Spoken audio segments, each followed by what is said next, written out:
Virus, अब देखें ये जो वर्ड है ना वायरस, ये हमने बनाया है। इसके ओरिजिन के बारे में दो बातें हैं।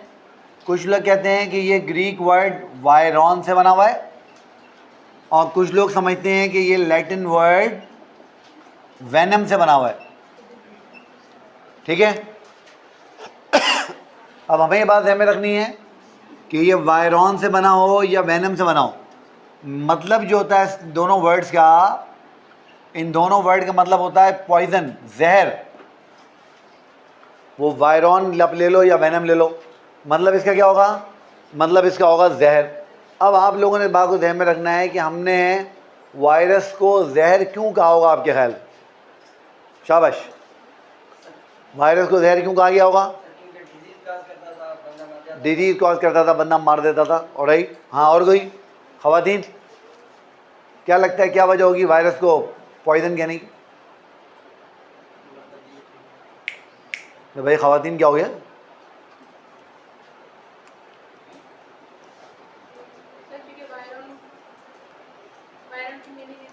क्योंकि वायरन का मतलब है। हाँ भाई हजरात, क्या लगता है वायरस को वायरस क्यों कहते होंगे? देखो मैं तुम्हें बताता हूँ, चलो मैं तुम्हें थोड़ी सी हिंट देता हूँ। यही आइडियोलॉजी और यही कॉन्सेप्ट जब रोमन्स के पास पहुंचा तो तुमने एक टर्म तुम्हें सुनने को मिली जिसका नाम था मलेरिया, जब तुम रोमन्स के पास पहुंचे। और देखो मलेरिया जो वर्ड है ये दो वर्ड से कॉम्बिनेशन है, एक वर्ड है माला, दूसरा वर्ड है एरिया। माला का मतलब होता है बैड, एरिया का मतलब होता है एयर, गंदी हवा, पॉइजनस हवा, जहरीली हवा। अभी कुछ समझ में आ रही है बात? जब हम इंडिया पहुंचे, क्योंकि इंडियन सिविलाइजेशन बड़ी पुरानी है, तो हमने एक बीमारी सुनी, काला आजार। काला मतलब ब्लैक, और आपको पता है ब्लैक चीज़ों को बहुत सारे लोग नहूसत की अलामत समझते हैं, है ना? वो कहते हैं जी काली बिल्ली गुजरेगा उसके आगे थे। आजार बोलते हैं डिजीज को, बीमारी को।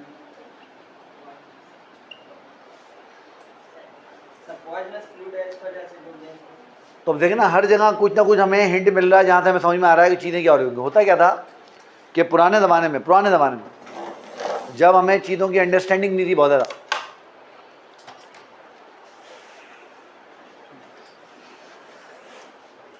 जाओ भाई जाओ, आ गया तो अब क्या करें? अच्छा देखें, अब पुराने ज़माने में जब हमें चीज़ों की बहुत ज़्यादा अंडरस्टैंडिंग नहीं थी तो क्या था, उस ज़माने में लोग समझते थे कि शाम के वक्त जो हवा चलती है ना, शाम के वक्त जो हवा चलती है उस हवा में कोई ऐसे, तो शाम के वक्त जो हवा चलती है ना उस हवा के अंदर कुछ ऐसा जहर होता है, कोई ऐसा पॉइजन होता है जो बहुत सारी ऐसी बीमारियां कॉज करता है जिसकी कोई एक्सप्लेनेशन नहीं है। और एक्सप्लेनेशन क्यों नहीं है? एक्सप्लेनेशन क्यों नहीं है? क्योंकि उस ज़माने में लोगों को वायरस के बारे में पता नहीं था। शाम की हवा ही क्यों, सुबह की हवा क्यों नहीं? हाँ भाई, शाम की हवा क्यों, सुबह की हवा क्यों नहीं? ज़्यादातर लोगों को तकलीफ शाम के वक्त होती होगी। हाँ, शाम के वक्त क्यों, सुबह के वक्त क्यों नहीं, बताओ भाई? अरे जालिमो, उसकी वजह ये है कि लोग बिलीव करते थे, तुम्हें पता है ये बिजली तो अभी 125 साल की बात हुई है ना। दुनिया का पहला शहर जिसको बिजली दी गई, it was Chicago, year was 1895, जब दुनिया के पहले किसी शहर को बिजली दी गई। Credit goes to Nikolai Tesla, अल्लाह भला करे उसका, बिजली दे के चला गया तुम्हें, नहीं तो तुम जो है रात के वक्त मशालें जला जला के बढ़ रहे होते। तो वो जो निकोलाई टेस्ला था, उसने जब ये बिजली को जब उसने इंट्रोड्यूस करवाया, ऑल्टरनेटिंग करंट को, एसी करंट को, तो उससे पहले तो तुम्हें पता ना लोगों की ज़िंदगी कैसे चलती थी, सूरज के साथ। सूरज निकलता था, लोग उठ जाते थे, अपने काम हम करते थे, दिन की रोशनी में अपने काम करते थे, मगरिब वक्त काम सिमटना शुरू करते थे, इशा के बाद नमाज़ पढ़ी, घर पहुँचे, खाना खाया, सो गए। तो लोगों की ज़िंदगी कैसे चलती थी? सूरज के साथ। ये तो आजकल हमारे पास आर्टिफिशियल लाइट है तभी इतने मज़े लगे हुए, वरना तो कितने मज़े कहाँ होते थे लोग। तो लोग ये समझते थे कि यार लिविंग ऑर्गेनिज्म सुबह के वक्त उठते हैं, पूरा दिन काम करते हैं, और पूरा दिन काम करके शाम में आराम करते हैं। तो जब वो आराम करते हैं तो उनकी बॉडी अपने आप को रिपेयर करती है, और जब उनकी बॉडी अपने आप को रिपेयर करती है तो उस रिपेयर के दौरान वो ऐसी बहुत सारी गैसेज रिलीज़ करती है जो पॉइजनस होती हैं और जब वो एयर में जाती हैं तो तरह तरह की बीमारियां कॉज करती हैं जिनकी कोई एक्सप्लेनेशन हमारे पास मौजूद नहीं है, इसलिए इसका नाम क्या पड़ गया, वायरस या पॉइजनस हवा। अब फास्ट फॉरवर्ड करते हैं, हम बात कर रहे हैं 1870s और 1880s की, और हम पहुंच गए हैं फ्रांस में। कहाँ पहुंच गए हैं, फ्रांस में। और फ्रांस में हम पहुंचे हैं पेरिस में, और पेरिस में एक बहुत बड़ा जीनियस मौजूद है, जिस जीनियस का नाम है डॉक्टर लुईस पास्चर।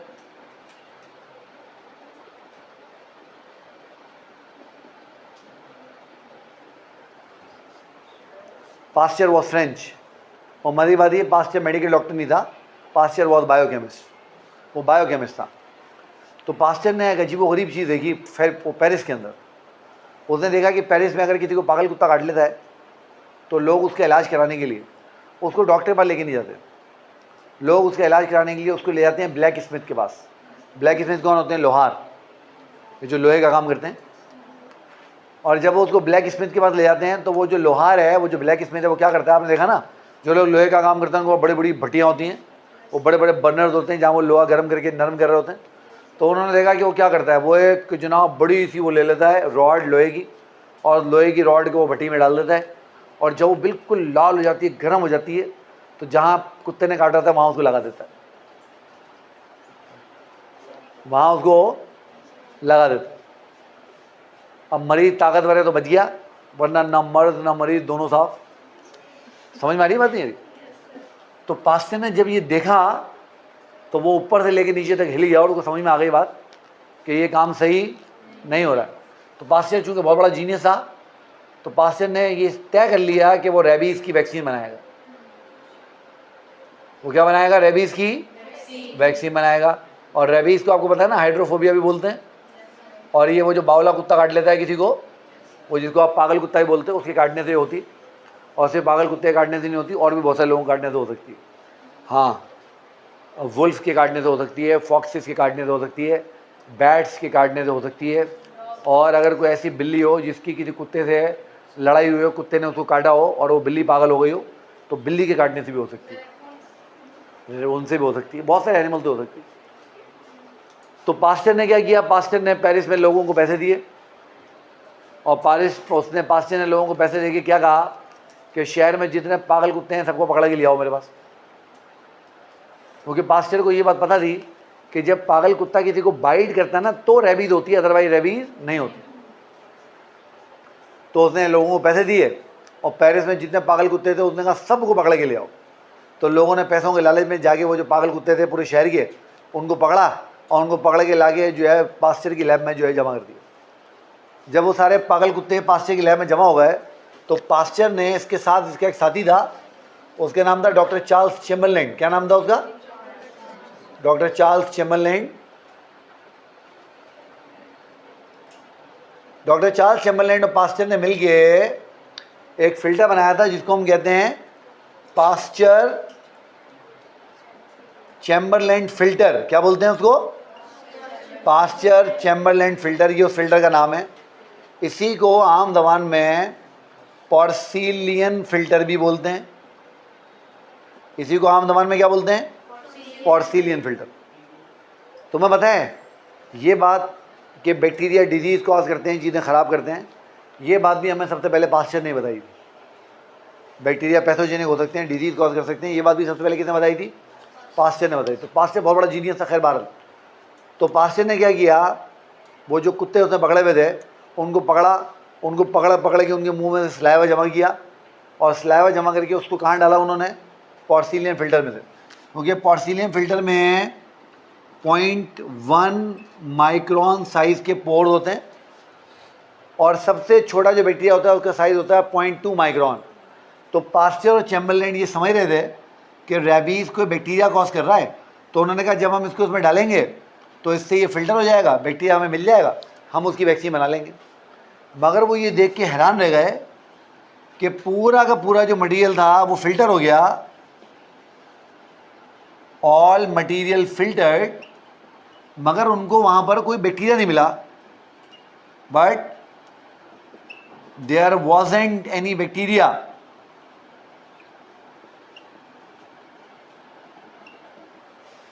वहां पे कोई बैक्टीरिया नहीं था। तो इमीडिएटली पास्चर को और चैम्बरलेन को पता लग गया कि रेबीज बैक्टीरिया कॉज नहीं कर रहा। तो उन्होंने इसका नाम क्या रख दिया, उन्होंने कहा यार ये कोई फिल्टरेबल वायरस है। ये क्या है? Filterable virus. बताओ उन्होंने इसको फिल्टरेबल वायरस क्यों कहा? क्योंकि पोर्सिलियन फिल्टर से फिल्टर हो गया। अच्छा, मजे की बात ये नहीं है, मजे की बात क्या है? मजे की बात ये है कि उनको यहाँ कुछ नहीं मिला, स्टिल उन्होंने रेबीज की वैक्सीन बना ली। मजे की बात क्या है कि उनको यहाँ कुछ भी नहीं मिला, बट स्टिल उन्होंने रेबीज की वैक्सीन बना ली। और जुलाई 1886 में पहला बच्चा था जिसको उसने रेबीज की वैक्सीन लगाई, उसका नाम था जोसेफ मीस्टर। और वो वैक्सीन उसको लगाई और बच्चों को पागल कुत्ते ने काट लिया था और वो बच्चा ठीक हो गया। और जब वो बच्चा ठीक हो गया तो पास्चर की बेजा बेजा हो गई, पूरी दुनिया में शोर मच गया और पास्चर ने बड़ा उसका नाम कमाया, बड़ी शोहरत कमाई उसे। तो देखो कितना बड़ा जीनियस होगा, अंदाज़ा लगाओ। मैं तुम्हें बताऊँ। अच्छा, अब देखो मज़े की बात सुनो। तो जिस दिन पास्चर की शादी थी वो भूल गया उसकी शादी। जिस दिन पास्चर की शादी थी वो भूल गया उस दिन उसकी शादी है। और अंग्रेज़ तुम्हें बताया ना, ये हमारी तरह नहीं होते पागल कि पटाखे चला रहे हो, जहेज मांग रहे हो, इस तरह की कार्रवाइयाँ कर रहे हो। वो चर्च में जाके सीधे सीधे इतवार वाले दिन सुबह के वक्त शादी करते हैं, शाम के वक्त डिनर करते हैं, दोस्तों को बुलाते हैं, कहानी खत्म। ऐसे ही है ना। तो सुबह जब उसके घर वाले उठे जिस दिन पास्चर की शादी थी, तो पास्चर घर में नहीं था। उन्होंने कहा ये कहाँ चला गया? वो उसको ढूंढने लगे, इधर गए उधर गए, हर जगह गए, मगर पास्चर उनको मिला नहीं। तो फिर अचानक किसी को ख्याल आया कि वो अपनी लेबॉर्ट्री में ना बैठा हो। तो उसके कुछ दोस्त और घर वाले जब उसकी लेबॉर्ट्री पहुंचे तो पास्चर साहब एक पागल कुत्ते को पकड़ के उसके मुंह से सलावा निकाल रहे थे। मतलब वो भूल गया शादी वाले दिन की उसकी शादी। यहाँ वाले भूलेंगे कभी? इसलिए देखो 150 साल बाद भी उसकी बात हो रही है भाई। जो लोग शादी वाले दिन शादी भूल जाते हैं, 150 साल बाद भी लोग उनकी बातें कर रहे हो। खैर, ये बात समझिए आप लोग। अब एक और बात आप लोगों ने याद रखनी है, ये वो ज़माना है, ये हम बात कर रहे हैं लेट 1800s का और अर्ली 1900s का। ये ज़माने में एक इंडस्ट्री दुनिया में बड़ी बूम कर रही थी, बहुत ज़्यादा जो है वो पैसे कमा रही थी। और वो इंडस्ट्री कौन सी इंडस्ट्री थी? वो थी टोबैको इंडस्ट्री। वो कौन सी इंडस्ट्री थी? Tobacco industry. उस ज़माने में तंबाकू नया नया आया था, लोग सिगरेट पी रहे थे, लोग सिगार पी रहे थे, लोग बीड़ियाँ पी रहे थे, लोग पता नहीं क्या क्या पी रहे थे। तो जिस ज़माने में ये काम हुआ, यानी सिगरेट की इंडस्ट्री पे बूम आया, टोबैको की इंडस्ट्री पे, उस ज़माने में टोबैको को एक डिजीज़ लग गई। उस डिजीज़ को कहते हैं टोबैको मोज़ाइक डिजीज़।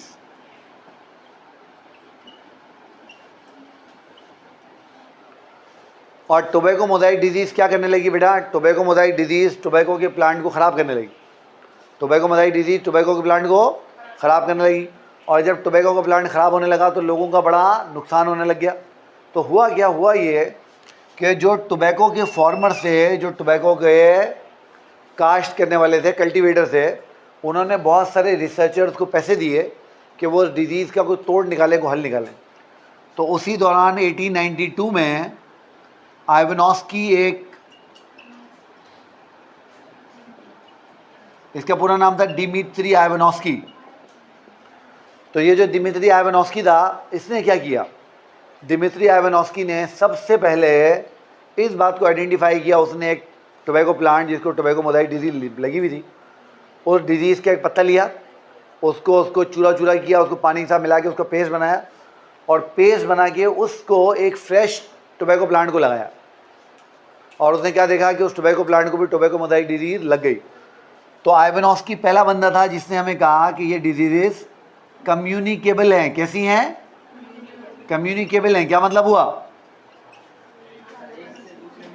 यानी वो एक लिविंग ऑर्गेनिज्म से दूसरे को ट्रांसफ़र हो सकती हैं। सही है ना? इससे पहले हमें ये भी पता नहीं था। इससे पहले हमें ये भी पता नहीं था। फिर क्या हुआ? 1918 में, यहाँ लिख देता हूँ, 1918 में दो साहब थे, उनमें से एक का नाम था टिवर्ट और दूसरे का नाम था हिरेल। ये दोनों बैक्टीरिया को जो है वो कल्चर कर रहे थे, क्योंकि बैक्टीरिया का हमें पता लग गया था उस ज़माने में, पास्टर ने बता दिया था कि डिजीज़ कॉज करते हैं लोग, बैक्टीरिया बड़ा काम कर रहे थे। तो इन्होंने देखा कि कुछ बैक्टीरिया ऑटोमेटिक मर रहे हैं, ऑटोमेटिक किल हो रहे हैं, ठीक है। तो ये बड़े परेशान हुए, तो इन्होंने कहा यार कोई वायरस है जो इन बैक्टीरिया को मार रहा है, और उन्होंने क्या टर्म ईजाद कर ली, बैक्टीरियोफेज वायरस। क्या ईजाद कर ली, बैक्टीरियोफेज वायरस। अब तुम मुझे बात बताओ, चैम्बरलैंड और पास्चर कह रहे हैं कि फिल्टरेबल वायरस है, आइवानोस्की कह रहा है कि वायरस एक प्लांट से दूसरे प्लांट तक ट्रांसफ़र हो सकते हैं, टिवर्ट और हिरेल कह रहे हैं कि आप जो है वो बैक्टीरिया को वायरस की मदद से मार सकते हैं, मगर इनमें से कोई भी वायरस देख नहीं पा रहा है। क्यों? क्योंकि वायरसेस बहुत छोटे होते हैं। 1930 में एक जर्मन था, उसका नाम था अर्नेस्ट रुस्का। क्या नाम था उसका? अर्नेस्ट रुस्का। रुस्का ने पहला इलेक्ट्रॉन माइक्रोस्कोप पेटेंट करवाया। पेटेंट करने से क्या मुराद होती है, यानी उसने जाके उसको अपने नाम पे रजिस्टर करवा लिया कि ये चीज़ मैंने बनाई है। और देखो इसके सिर्फ 5 साल के बाद 1935 में एक अमेरिकन था, उसका नाम था वेंडल स्टैनले। वेंडल स्टैनले ने टोबैको मोज़ाइक वायरस को आइसोलेट कर लिया। किसको? टोबैको मोज़ाइक वायरस को। देखो पहला वायरस जो देखा गया वो कौन सा था? Tobacco mosaic virus, TMV। और ये इतनी बड़ी डिस्कवरी थी कि बाद में वेंडल स्टैनले को उसके ऊपर नोबेल अवार्ड भी मिली। बाद में वेंडल स्टैनले को उसके ऊपर नोबेल अवार्ड भी मिली वायरस को डिस्कवर करने पर। तो देखो ये तम्बाकू जिसके आज तुम टीवी पे इश्तिहार भी नहीं देखते हो, इससे इतना फ़ायदा हुआ है, वायरस इन्हीं की वजह से डिस्कवर हुआ है।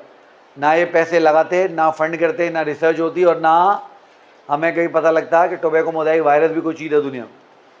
अब सवाल ये पैदा होता है कि वायरस की डिस्कवरी पे इतनी जो हमने कचेरी की है, इसकी वजह क्या है? वायरस की डिस्कवरी पे जो इतनी कचेरी हमने की उसकी वजह क्या है?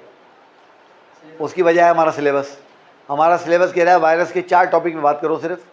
एक डिस्कवरी ऑफ वायरस पे, नंबर 2 वायरस के स्ट्रक्चर पे, नंबर 3 वायरस की क्लासिफिकेशन में, नंबर 4 एड्स पे, चौथी वो कह रहा है 5वीं कोई बात करने की ज़रूरत नहीं।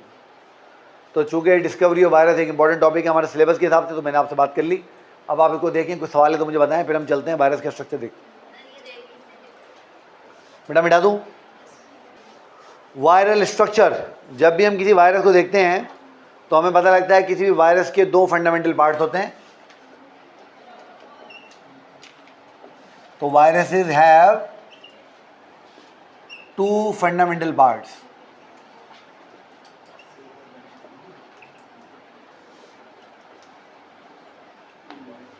वायरसेस के कितने पार्ट होते हैं बच्चों? 2 पार्ट होते हैं। कौन कौन से? Part number 1 viral core, and part number 2 is viral coat.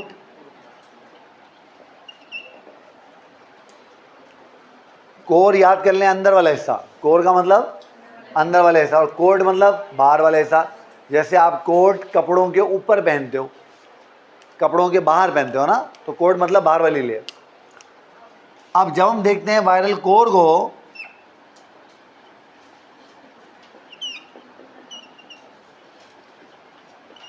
Viral core, inner part of virus,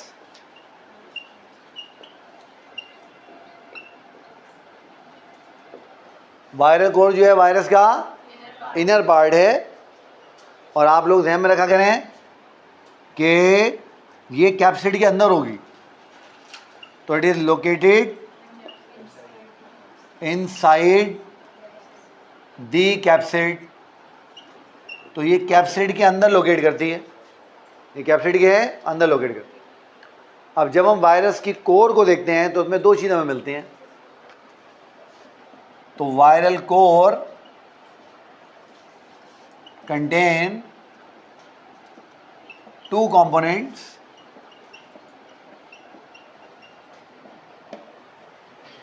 viral core में 2 कंपोनेंट होते हैं। एक हर वायरस में होगा, दूसरा कुछ में हो सकता है, कुछ में नहीं हो सकता है।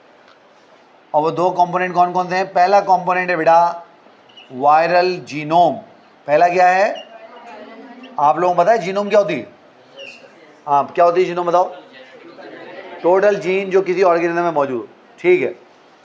तो it is found in all viruses, found in all viruses, ये हर वायरस के अंदर मौजूद होती है। कोई वायरस ऐसा नहीं होता जिसमें वायरस की जीनोम ना हो, एक भी नहीं होता। फिर या तो ये डीएनए होगा या आरएनए होगा, दोनों एक साथ नहीं होंगे। तो आइदर आरएनए और डीएनए।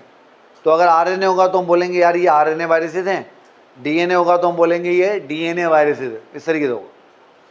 तो या आरएनए होगा या डीएनए होगा, दोनों एक साथ होने वाले नहीं है। फिर ये क्या करते हैं, ये कंट्रोल करते हैं production of new viral components को इन होस्ट सेल, और ये रिस्पॉन्सिबल हैं वायरस की रेप्लिकेशन के लिए। तो responsible for viral replication in host cell. आप ये बात अच्छी तरह जानते हो, वायरसेस होस्ट सेल के बगैर सर्वाइव नहीं करते। क्यों नहीं करते? क्योंकि उनको रेप्लिकेट होने के लिए जो मशीनरी चाहिए वो उनके पास नहीं होती है, वो होस्ट सेल की मशीनरी इस्तेमाल करते। अच्छा, अब दूसरी जो चीज़ होती है बेटा, याद कर लो, वो होते हैं वायरल एंजाइम्स। क्या होते हैं? Viral enzymes. अब तुम लोगों ने याद रखना है, वायरल एंजाइम हर वायरस में हो ऐसा लाजमी नहीं। तो it is found in some viruses, for example HIV, जो कि एड्स कॉज करता है, उसके पास होते हैं। मगर वो जो बैक्टीरियोफेज वायरस हमने पढ़ा था उसके बाद नहीं होते। फिर ये क्या करते हैं, हेल्प करते हैं वायरस को, help viral genome in host cell. ये वायरल जीनोम की मदद करते हैं होस्ट सेल के अंदर डिफरेंट चीज़ें करने में। वो कैसे, वो जब हम HIV का पढ़ेंगे ना, और HIV की लाइफ साइकिल में आपको बताऊंगा, तो मैं आपको बता दूंगा वो कैसे हो रहा है, आपको बात समझ में आ जाए। तो A viral genome, B viral enzyme, जब ये दोनों मिल जाएंगे तो ये क्या बना लेंगे, ये बना लेंगे वायरल कोर। क्या बना लेंगे? ये वायरल कोर बना लेंगे। ठीक हो गया? समझ आ गई बात? कोई टेंशन यहां तक? और राइट, दूसरा जो पार्ट होता है वायरसेस का, उसको कहते हैं वायरल कोट। क्या बोलते हैं उसको? Viral coat. ये इनका सेकंड कंपोनेंट हो गया। पहला तो वायरल कोड था, सेकंड वायरल कोड। अब वायरल कोड जो होती है वो आउटर पार्ट है वायरसेस का। तो it is outer part of virus, बाहर वाला हिस्सा वायरस का, और आमतौर पर ये प्रोटीन का बना होता है। तो usually made up of proteins. ठीक है? अच्छा, अब कोर की तरह कोड के भी दो हिस्से होते हैं। Consist of two parts. कितने पार्ट से बने होते हैं? दो हिस्सों में। कौन कौन से? पहला जो पार्ट होता है बच्चों, उसको कहते हैं वायरल एनवेलप। हाँ भाई, वायरल एनवेलप क्या होती है पता है किसी को? वायरस के ऊपर, तुम्हें पता है वायरस बड़े होशियार है। वायरस क्यों होशियार है? देखो मेरी बात सुनो। फर्ज करो कि ये एक सेल है, ये इसका न्यूक्लियस है, और तुम्हें पता है ना viruses are intra cellular parasites. वायरसेस वो पैरासाइट हैं जो हमेशा सेल के अंदर होते हैं ना। अब ये कोई वायरस है बदमाश, और ये वायरस घुसा हुआ है, फर्ज करो कि होस्ट सेल के अंदर, ये वायरस। तुम्हें पता है ये वायरस क्या करेगा? अब जब ये वायरस यहाँ से बाहर जाने लगेगा ना, होस्ट सेल था वो बन गया, अब इसको बाहर जाना है। तो जब ये बाहर जा रहा होगा तो ये क्या करेगा, बाहर निकलते निकलते थोड़ी सी होस्ट सेल की मेम्ब्रेन अपने ऊपर लिपेट लेगा, थोड़ी सी होस्ट सेल की मेम्ब्रेन अपने ऊपर लिपेट लेगा। ये लो, ये होस्ट सेल की मेम्ब्रेन इसके ऊपर आ गई,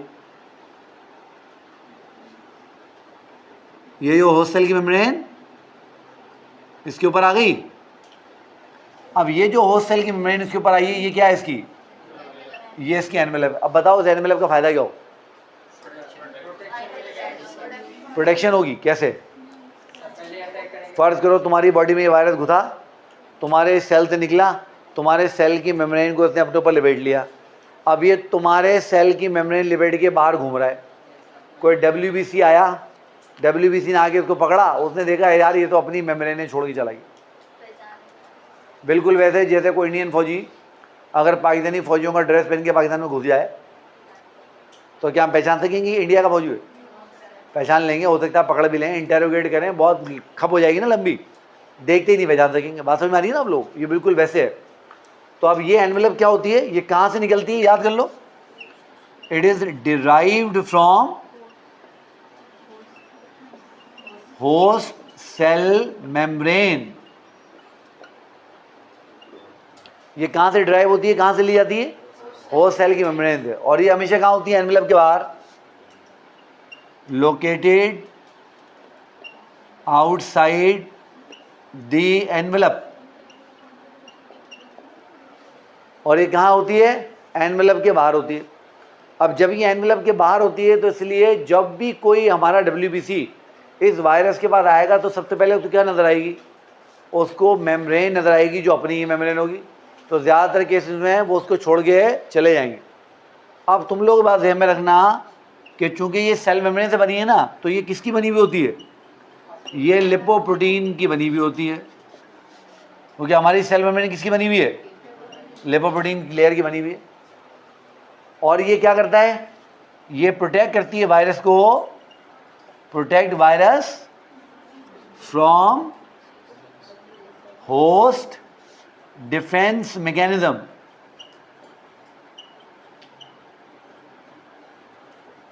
तो ये वायरस को होस्ट के डिफेंस मैकेनिज्म से, WBC वगैरह से बचाती है, ये इसका काम। समझ में आ गई बात? मगर किसकी बनी हुई है? प्रोटीन की और लिपिड्स की। हीट सेंसिटिव है ये। कैसी है? अगर आपने थोड़ी सी हीट इसको दे दी ज़्यादा तो ये वायरस भी तबाह हो जाएगा और साथ उसकी एनवेलप भी तबाह हो जाएगी। ठीक है, ये हो गया। अब इसको मिटाते हैं और वायरस के कैप्सिड की बात कर लेते हैं। वायरस के कोड में जो दूसरा कंपोनेंट है बेटा, वो है वायरस का कैप्सिड, वायरल कैप्सिड। दूसरा कंपोनेंट क्या है? Viral capsid. याद कर लें आप लोग, और आप भूलिएगा नहीं, जो वायरल कैप्सिड होती है ये प्रोटीन की बनी हुई लेयर होती है। तो it's a protein layer made up of special amino acid units, that is capsomeres. तो यहाँ पे अमाइनो एसिड के बने हुए स्पेशल यूनिट्स होते हैं, जिन यूनिट्स को कैप्सोमर्स बोलते हैं, उनसे ये कैप्सिड मिलके बनी होती है। बल कैप्सोमर खुद किसके बने हुए हैं? अमाइनो एसिड के। तो ये होती क्या है? प्रोटीन लेयर ही होती है। अब आप लोगों ने ध्यान में रखना है कि कैप्सिड का काम है जेनेटिक मटेरियल को प्रोटेक्ट करना। तो it is found in all viruses, found in all viruses. Her virus के अंदर दो चीज़ें आपको ज़रूर मिलेंगी। कौन सी दो चीज़ें बताओ? एक, भाई न्यूक्लियस नहीं होता वायरस में, एक जेनेटिक मटेरियल और एक कैप्सिड, हर वायरस में हो। अब ये हर वायरस के अंदर मिलती है और इसका काम क्या है? ये प्रोटेक्ट करती है जेनेटिक मटेरियल को। ये क्या करती है बच्चों? प्रोटेक्ट करती है जेनेटिक मटेरियल को। ठीक है, अच्छा।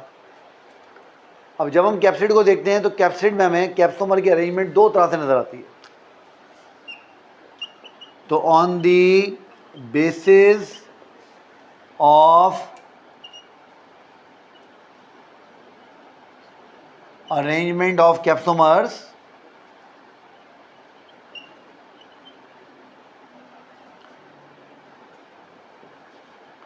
capsid are of two types, capsid कितने टाइप के होते हैं बच्चों?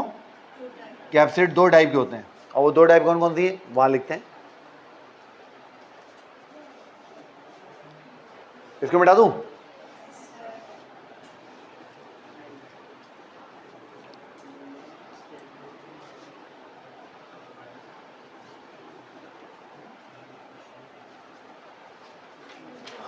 ठीक, अब इधर देखें, पहले वो होते हैं जिनमें आपको जो कैप्सोमर्स है ना वो ट्रायंगल्स की फॉर्म में अरेंज हुए हुए नजर आते हैं। किस फॉर्म में अरेंज हुए हुए नजर आएंगे?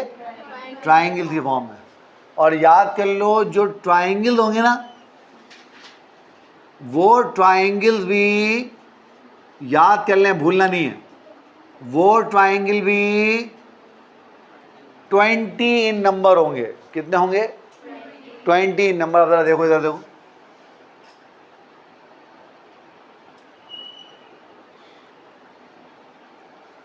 ये कितने ट्रायंगल होगा? देखो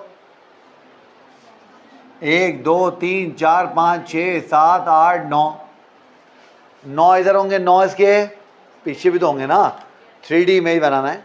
तो 9 सामने नजर आ रहे हैं तो 9 पीछे नजर आ रहे होंगे। कितने हो गए? 9 9 18। तो 2 कहाँ गए? 2 कहाँ गए? फर्ज करो अगर मैं इस वायरस को ऐसे देख रहा हूँ, ऐसे, तो 18 तो मुझे इधर नजर आ गए, 18 मुझे यहाँ नजर आ गए, आ गए नजर, एक इधर और एक इधर नहीं होगा, तो 20 कैप्सोमर होंगे, याद कर लो। तो इस अरेंजमेंट को क्या बोलते हैं? इकोज़ेहेड्रल अरेंजमेंट। क्या बोलते हैं? इकोज़ेहेड्रल कैप्सिड या इकोज़ेहेड्रल अरेंजमेंट। तो यहाँ पे क्या मिलेंगे हमें? मेड अप ऑफ 20 यूनिट्स, नहीं ट्राइंगल लिखो, ट्राइंगल लिखो, ट्राइंगल लिखो, 20 ट्राइंगल ऑफ, बोलो भाई, कैप्सोमर्स। और जब भी तुम इनको देखोगे ना तो या तो ये तुम्हें ऐसे नजर आ रहे होंगे हेक्सागोनल, या ये तुम्हें स्फेरिकल नजर आएंगे। तो मेड वायरस स्फेरिकल और हेक्सागोनल, ये तो पहली चीज हो गई। कैप्सिड कहाँ होगी? अरे कैप्सिड तो खुद है। जेनेटिक मटेरियल कहाँ होगी? जेनेटिक मटेरियल इसके अंदर होगी। मिसाल तौर पर अगर ये बैक्टीरियोफेज वायरस है तो उसका डीएनए कहाँ होगा? इसका डीएनए अंदर की तरफ पड़ा होगा। दूसरी अरेंजमेंट क्या है? दूसरी अरेंजमेंट यह है कि आपकी जो कैप्सोमर्स है ना, ये आपके कैप्सोमर अरेंज हो जाएं एक सिलेंड्रिकल शेप में, वही सिलेंडर जिसका भी धमाका हो गया था। तो कैप्सोमर कैसे अरेंज हो जाए? सिलेंड्रिकल शेप में। क्या मतलब हुआ? देखो अब ये कैप्सोमर अरेंज हो गए, ये रहे, ये कैप्सोमर क्या हो गए? ये कैप्सोमर अरेंज हो गए, ये लो,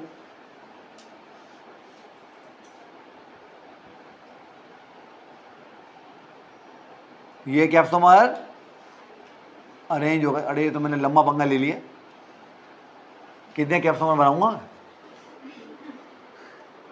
हाँ ये तो मैंने लंबा पंगा ले लिया। चलो बनाए, पूरा तो करें।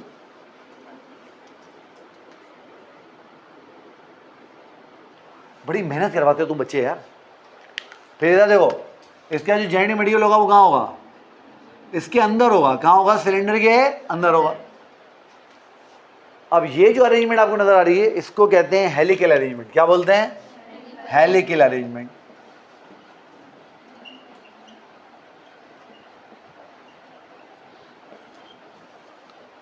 तो कैप्सोमर की अरेंजमेंट की बेस पे कैप्सिड कितनी तरह के हो गए? 2 तरह के। कौन कौन से?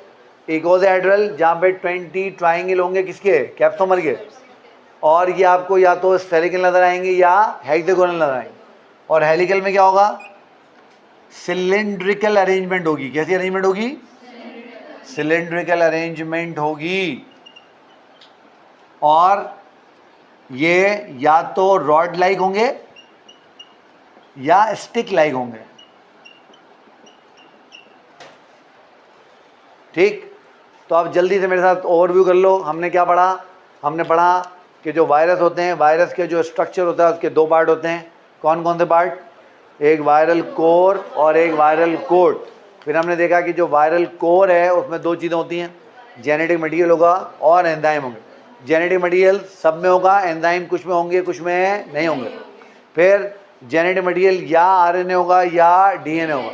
अगर आरएनए होगा तो आरएनए वायरसेस, डीएनए होगा तो डीएनए वायरसेस। एंजाइम कुछ वायरसेस में होते हैं, कुछ में नहीं होते। फिर हमने देखा नंबर 2 पार्ट इसका वायरल कोट। वायरल कोट में हमने दो चीज़ें देखी। दो चीज़ें कौन सी?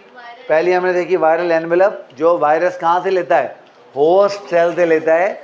जब वो होस्ट सेल से निकल के जा रहा होता है, एनवेलप को अपने ऊपर लिपेट लेता है और वो एनवेलप उसको होस्ट के डिफेंस सिस्टम से प्रोटेक्ट करती है। और दूसरा हमने किसकी बात की? वायरल कैप्सिड की। किसकी बनी होगी? प्रोटीन की। और यहाँ पे प्रोटीन क्या कर रहे होंगे? अमाइनो एसिड यूनिट बना रहे होंगे। उन अमाइनो एसिड यूनिट्स को हम क्या बोलेंगे? कैप्सोमर्स। और कैप्सोमर की अरेंजमेंट की बेस पे कैप्सिड कितनी तरह के होंगे? दो तरह के, इकोसाहेड्रल और हेलिकल। इकोसाहेड्रल में क्या मिलेंगे हमें? 20 ट्राइंगल्स। किसके? कैप्सोमर के। या तो स्फेरिकल होंगे या हेक्सागोनल होंगे। और सिलिंड्रिकल अरेंजमेंट मिलेगी तो हेलिकल, या रॉड लाइक होंगे या स्टिक लाइक। ठीक है, समझ गया बात को? बस ये आज यहाँ रोकते हैं, बाकी दो चीज़ें इंशाल्लाह कल करें।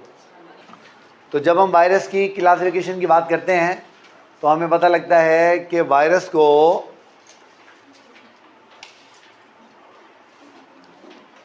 मैं कहूँ अंधेरा क्यों हो रहा है? तो जब हम वायरस की क्लासिफिकेशन की बात करते हैं तो हमें पता लगता है कि जो वायरस है, ऑलराइट, क्लासिफिकेशन ऑफ वायरस। तो जब वायरस की क्लासिफिकेशन की हम लोग बात करेंगे तो आप ये बात याद रखेंगे, वायरस को क्लासिफाई करने के बहुत तरीके हैं। तो viruses are classified on many parameters. Virus को क्लासिफाई करने के बहुत तरीके हैं। वायरस को क्लासिफाई करने के बहुत तरीके हैं। मिसाल के तौर पे एक दो तरीके तो हम ऑलरेडी पढ़ चुके हैं। क्या मतलब हुआ? आपने पढ़ा जी वायरस को क्लासिफाई करने का तरीका उसके जेनेटिक मटेरियल की बेस पे। किसकी बेस पे? जेनेटिक मटेरियल की बेस पे। क्या मतलब हुआ? आपने पढ़ा कि जेनेटिक मटेरियल की बेस पे वायरस को आप दो क्लासेस में डिवाइड कर सकते हैं। कौन सी दो क्लासेस? डीएनए वायरसेस और आरएनए वायरसेस। तो टू टाइप्स, दो टाइप कौन कौन सी? That is DNA viruses and RNA viruses. भाई ये क्लासिफाई करने का तरीका ही है ना वो। तो आप वायरस की बेस पे उसको क्लासिफाई, जेनेटिक मटेरियल की बेस पे क्लासिफाई कर सकते हैं। इसी तरीके से एक और तरीका उसको क्लासिफाई करने का क्या है? आप वायरसेस को क्लासिफाई कर सकते हैं किस बेस पे? आप वायरसेस को क्लासिफाई कर सकते हैं on the basis of their envelope. कुछ वायरसेस वो होते हैं जिनके पास एनवेलप होती है और कुछ वायरसेस वो होते हैं जिनके पास एनवेलप नहीं होती है। तो एनवेलप्ड वायरसेस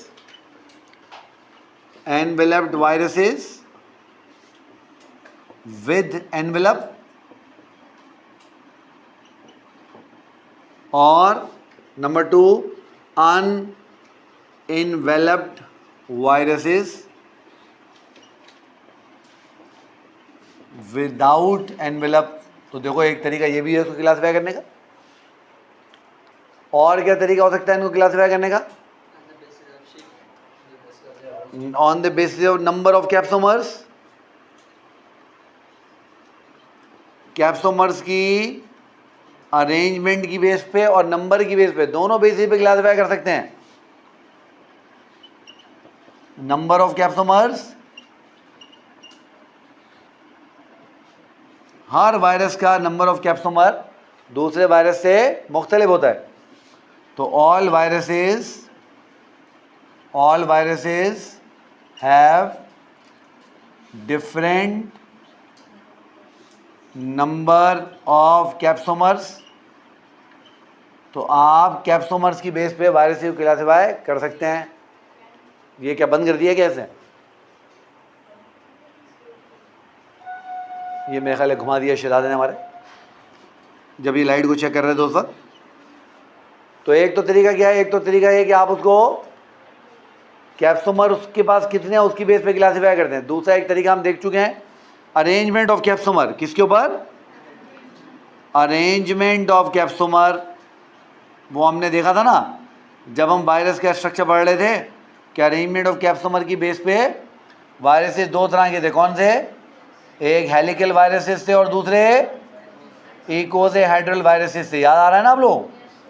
तो देखो ये भी एक तरीका है तो क्लासीफाई करने।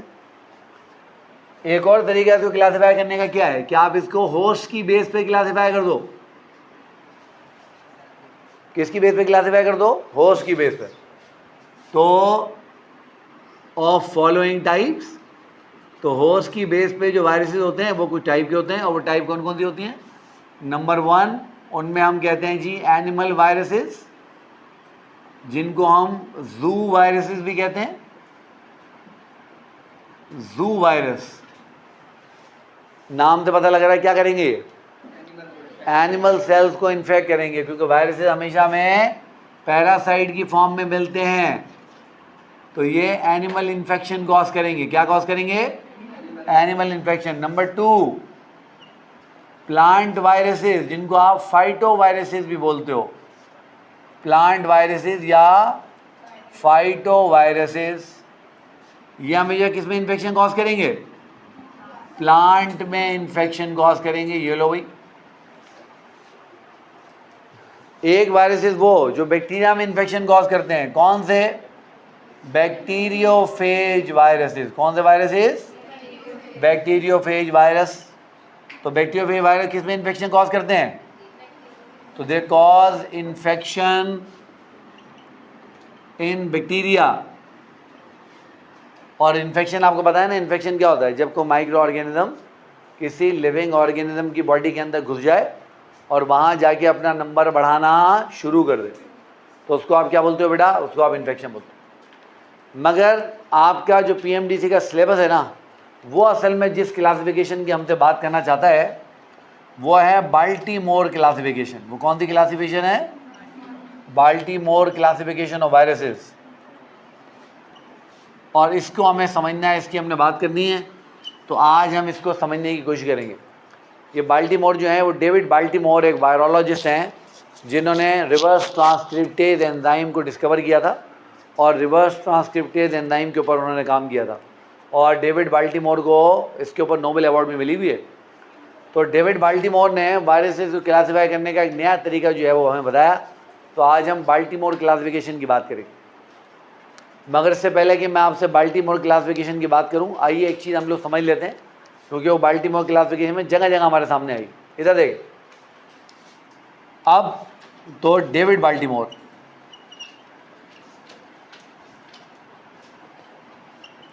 और ये क्लासिफिकेशन उन्होंने 1971 में प्रेजेंट की थी।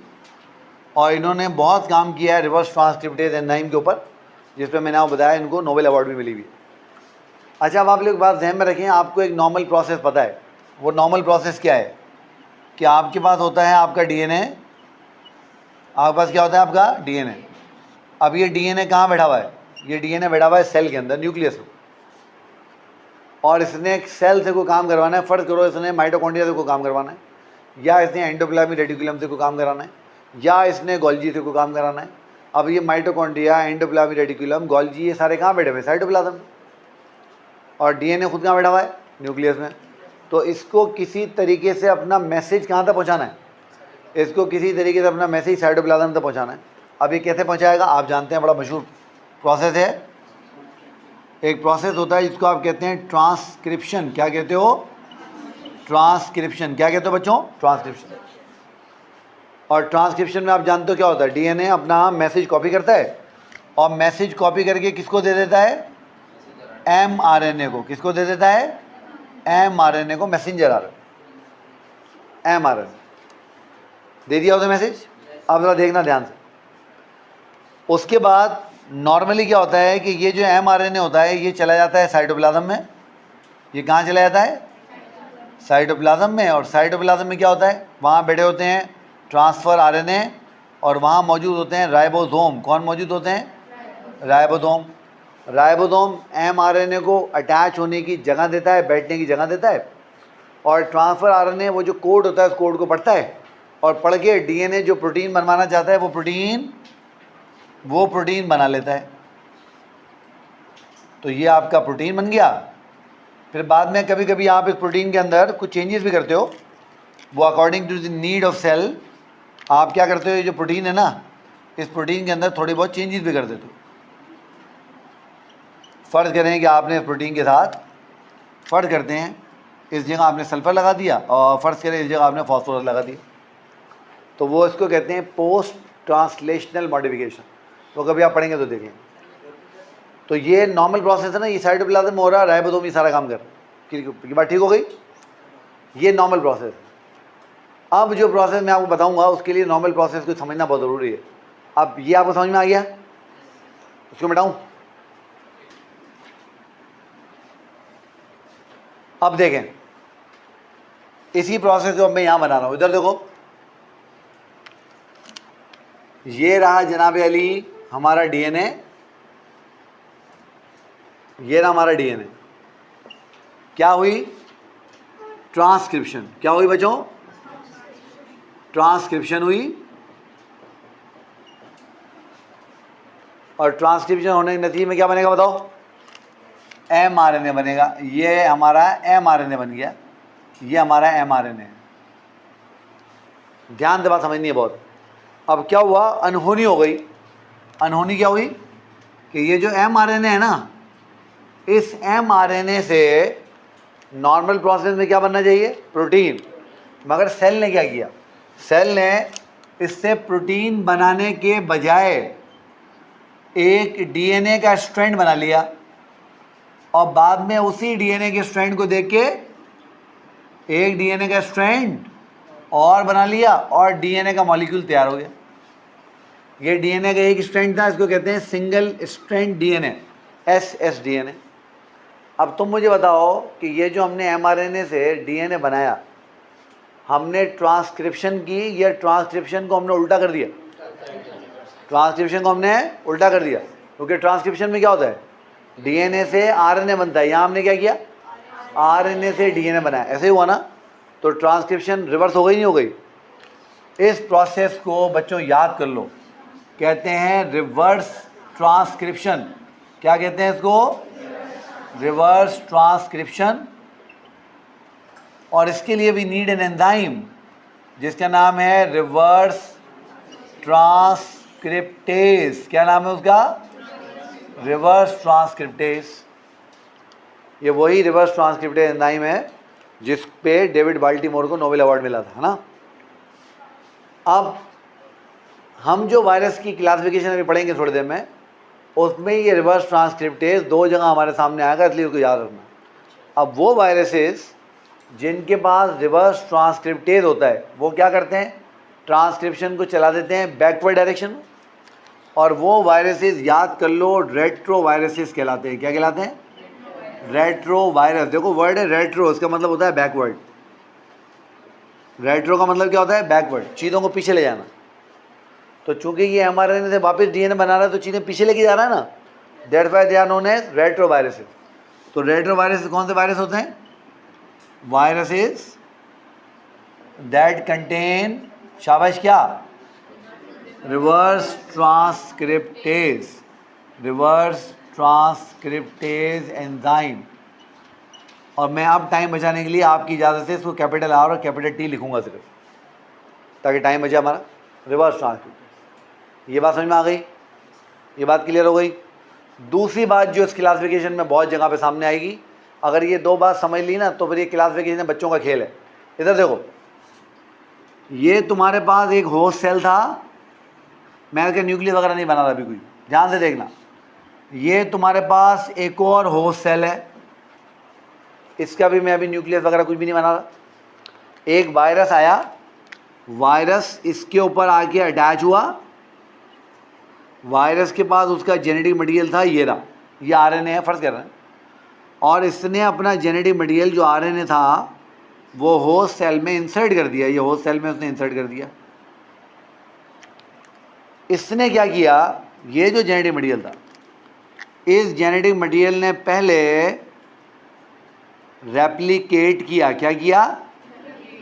रेप्लिकेट से मुराद अपने कॉपी बनाई, इसने ये अपनी कॉपी बनाई, ये इसकी कॉपी आ गई, और अब ये कॉपी गई राइबोसोम के पास। किसके पास गई?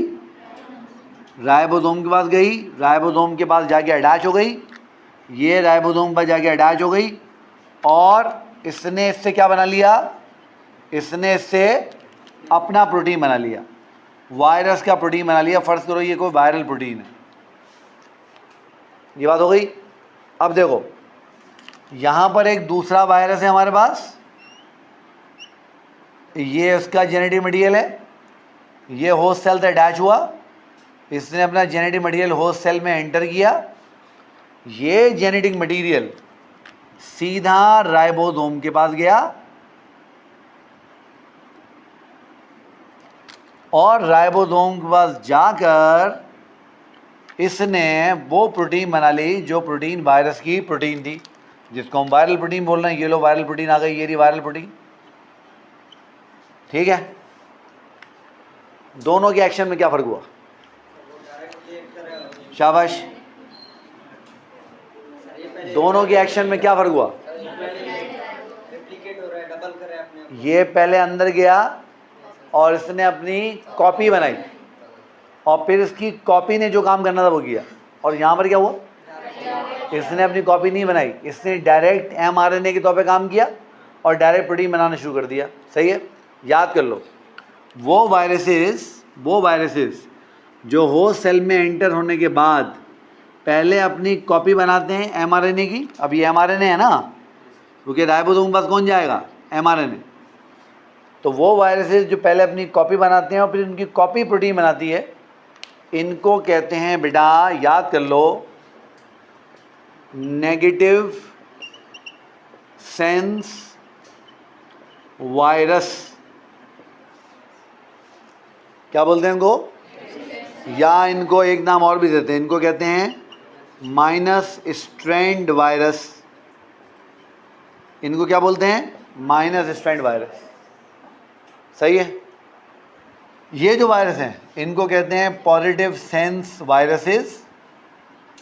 पॉजिटिव सेंस वायरसेस, या इन्हीं को प्लस स्ट्रैंड वायरस भी कहते हैं। Plus strand virus. बेटा बात समझ में आ गई? थोड़ा कैसे रिपीट होगा? ये तो पूरा रिपीट होगा, ये सारा होगा। ये इसका जेनेटिक मटेरियल होस्ट सेल में जाके कॉपी बना रहा है, इसका कॉपी नहीं बना रहा, बस ये फर्क है। इसका मतलब ये हुआ कि इस वायरस के जेनेटिक मटेरियल ने डायरेक्ट mRNA के तौर पे बिहेव किया, और इसने डायरेक्ट mRNA के तौर पे बिहेव नहीं किया। इसने पहले mRNA बनाया, फिर प्रोटीन बनाई। तो जिस वायरस का जेनेटिक मटेरियल डायरेक्ट राइबोसोम के पास चला जाए और अपने प्रोडक्ट बनाना शुरू कर दे, पॉजिटिव सेंस, और जो कॉपी बनाए और कॉपी पे प्रोटीन बनाए, वो नेगेटिव सेंस। अब अगर ये और ये दो बातें आपके जहन में रहेंगी तो बाल्टीमोर क्लासिफिकेशन दुनिया की सबसे आसान क्लासिफिकेशन। तो ये जो हमने 10-15 मिनट मेहनत की है, इससे हमने वो बेस बना ली है।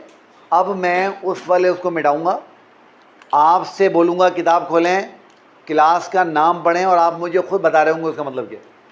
ठीक है, देखें, इसको मिटा दूँ, इसको मिटा दूँ ना। अब आप अपनी किताबें खोलें ज़रा।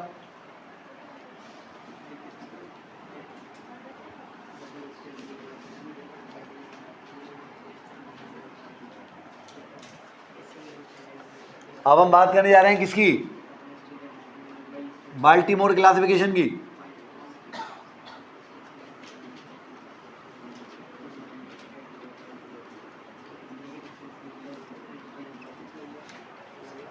किसकी बात करने जा रहे हैं? Baltimore classification. पहली क्लास का नाम पढ़ो।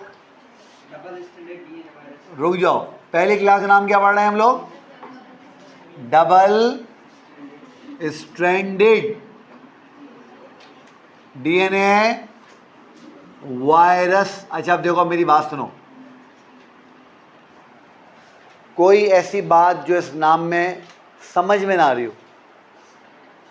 वायरस होंगे, जब वायरस होंगे तो हमने पहले बात की है, दो चीज़ें उनके पास ज़रूर होंगी, एक कैप्सिड और एक जेनेटिक मटेरियल। जेनेटिक मटेरियल कौन सा है? डीएनए। और डीएनए कैसा है? डबल स्ट्रैंडेड है। क्या मतलब हुआ कि अगर ये वायरस ऐसा है तो इसके बाद इस तरीके से एक डबल स्ट्रैंडेड डीएनए मौजूद होगा। समझ में आ रही बात नहीं आ रही? तो ये याद जो रखनी है, क्या रखनी है, इसकी एग्जाम्पल याद रखनी है। देखो इसकी एग्जाम्पल क्या लिखी है, किसकी क्या एग्जाम्पल लिखी है? हर्पीज वायरस और हर्पीज वायरस इसकी एग्जाम्पल है। दूसरी क्लास पढ़ो, सिंगल स्ट्रैंडेड डीएनए वायरस। बताओ कोई कंफ्यूजन इसके अंदर? कोई कंफ्यूजन? वायरस होगा, मिसाल के तौर पे ये आपका वायरस है, एक ही स्ट्रैंड होगा, मगर वो स्ट्रैंड किसका होगा? डीएनए का होगा। कैसे पता लगेगा डीएनए का स्ट्रैंड है? जब उसका न्यूक्लियोटाइड सीक्वेंस चेक करेंगे तो वहाँ थायमिन होगा, दूसरा वहाँ पे शुगर डीऑक्सीराइबोज शुगर होगी। याद क्या रखनी है? एग्जाम्पल बताओ। हाँ, पार्वो वायरसेस और पार्वो वायरस। ये एक वायरस होता है जो आपके सेल्स के अंदर डिफरेंट डिजीज पैदा करता है। एक सेकंड रुक जाओ। हाँ, तीसरी एग्जाम्पल, यहाँ बस यहाँ रुक जाओ, इधर देखो। पॉजिटिव सेंस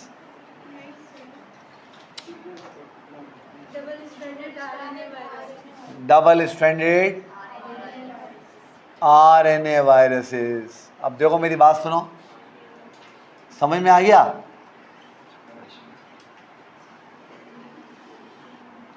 हाँ भाई, अब डबल स्ट्रैंडेड आरएनए वायरस याद करें, मैंने आपको क्या कहा था? आरएनए कभी डबल स्ट्रैंडेड नहीं होते, मगर फिर इन्होंने क्यों लिखा है डबल स्ट्रैंडेड? बिकॉज वो फोल्डिंग की वजह से उनका आरएनए हमें डबल स्ट्रैंडेड लग रहा हो। फोल्डिंग की वजह से उनका आरएनए में डबल स्ट्रैंडेड लग रहा हो, क्योंकि आरएनए कभी भी डबल स्ट्रैंडेड नहीं होते हैं। एग्जाम्पल देखो क्या है इसकी, रियो वायरसेस और अच्छा चौथी एग्जाम्पल, चौथी क्लास बताओ। अब ये देखो देखो, एक मिनट रुक जाओ, यहीं ब्रेक लगाओ। देखो क्या लिखा हुआ है, पॉजिटिव सेंस, आगे सिंगल स्ट्रैंडेड आरएनए वायरस। अब मुझे बताओ उसमें कौन सी ऐसी चीज़ है जो तुम्हें समझ में नहीं आ रही? पॉजिटिव सेंस क्या मतलब हुआ कि इसका जेनेटिक मटेरियल डायरेक्ट एमआरएनए के तौर पे बिहेव करेगा। सिंगल स्ट्रैंड, एक स्ट्रैंड है किसका? आरएनए का, यानी एक आरएनए वाला वायरस। इसकी एग्जाम्पल बड़ी इंपॉर्टेंट एग्जाम्पल है। हाँ देखो, कोविड-19, कोरोना प्लस डेंगी और हेपेटाइटिस सी।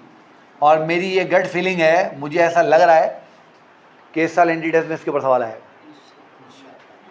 इस क्लास के ऊपर मेरी ऐसी फीलिंग है कि इस साल एनडी टेस्ट में इस क्लास के ऊपर ज़रूर सवाल आएगा।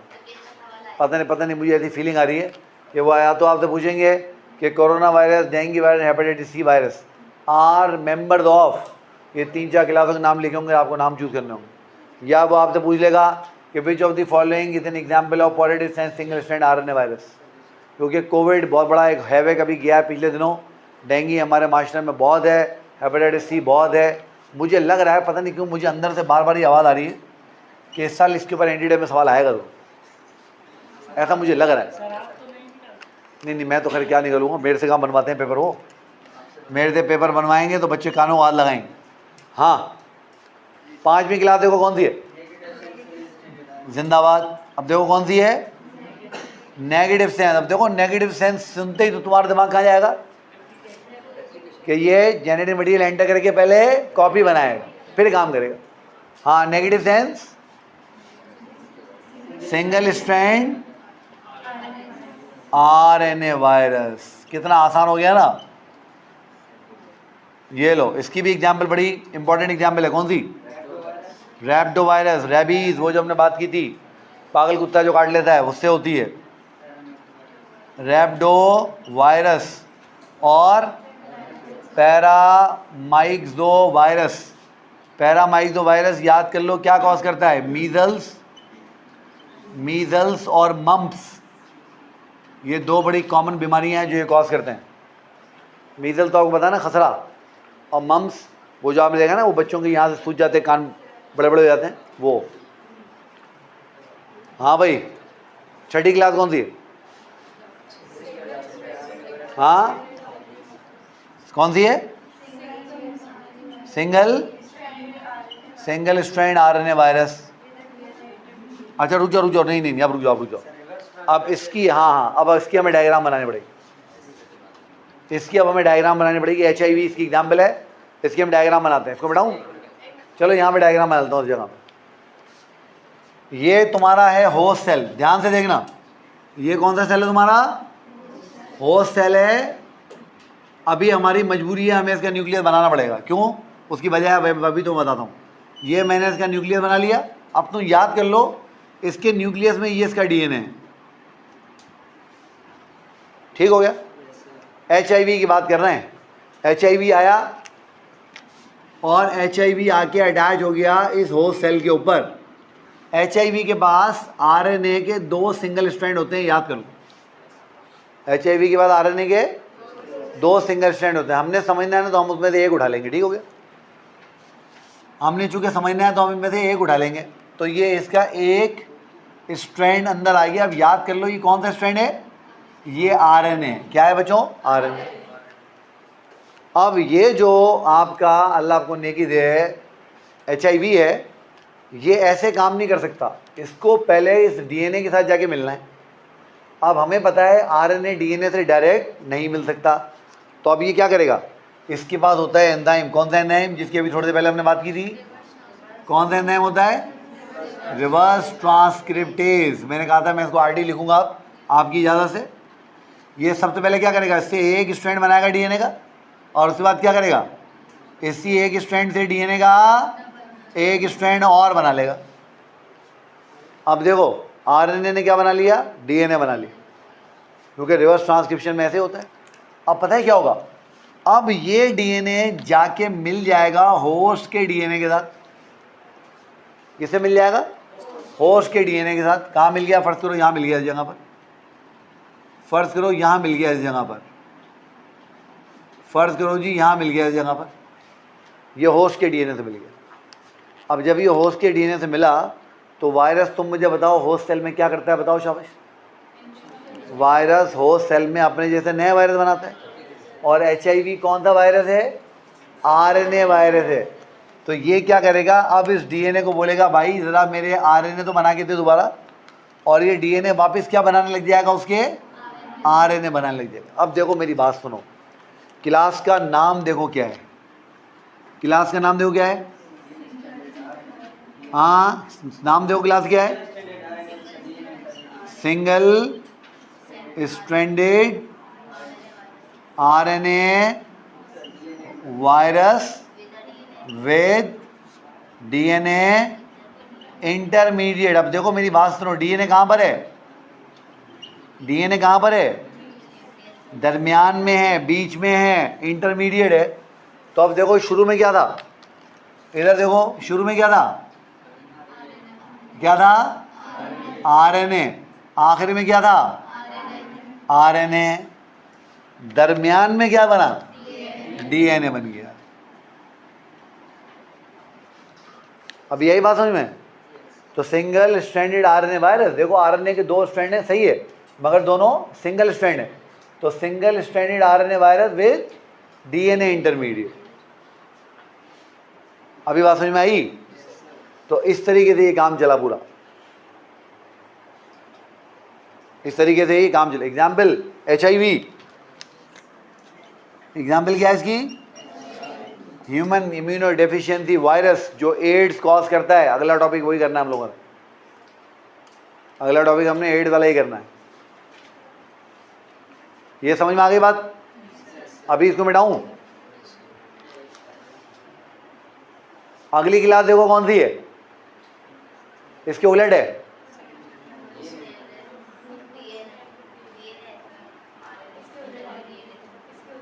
इसके उलट है ना? यानी वहाँ RNA इंटरमीडिएट है और वायरस कौन सा है? DNA वायरस है, हेपेटाइटिस बी। अब देखते हैं कैसे काम करेगा, बता दूँ उसको।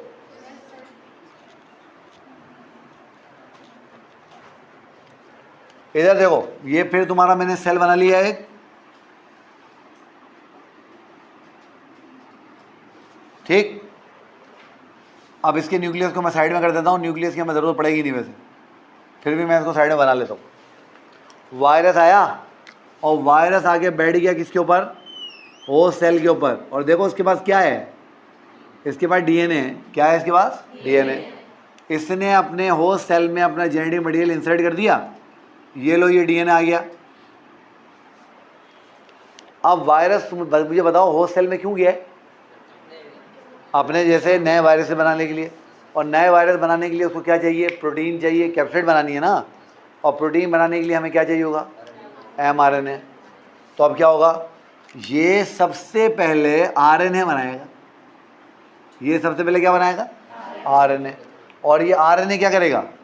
RNA जाके उसके प्रोटीन, उसके कैप्सिड जो बनाने होंगे वो बनाएगा, जो भी उसको करना होगा वो करेगा। मगर अच्छा ही मैंने सर्कल स्फेरिकल बनाया तो मैं इसको स्फेरिकली बना देता हूँ। तो ये इसने इसकी प्रोटीन बना ली, इसकी कैप्सिड बना ली, हमें समझ में आ गई कैप्सिड बन गई। मगर मेरी बात सुनो, कैप्सिड में हमें क्या डालना है? Genetic material. जेनेटिक मटेरियल कौन सा डालना है? RNA या DNA? DNA डालना है। तो अब ये जो RNA है, ये RNA ये वापस क्या करेगा? DNA में कन्वर्ट होगा। और कैसे कन्वर्ट होगा? रिवर्स ट्रांसक्रिप्टेज एंजाइम की मदद से। तो अब देखो यहाँ पे शुरू में क्या है? DNA। आखिर में क्या है? DNA। और बीच में क्या आ गया? RNA।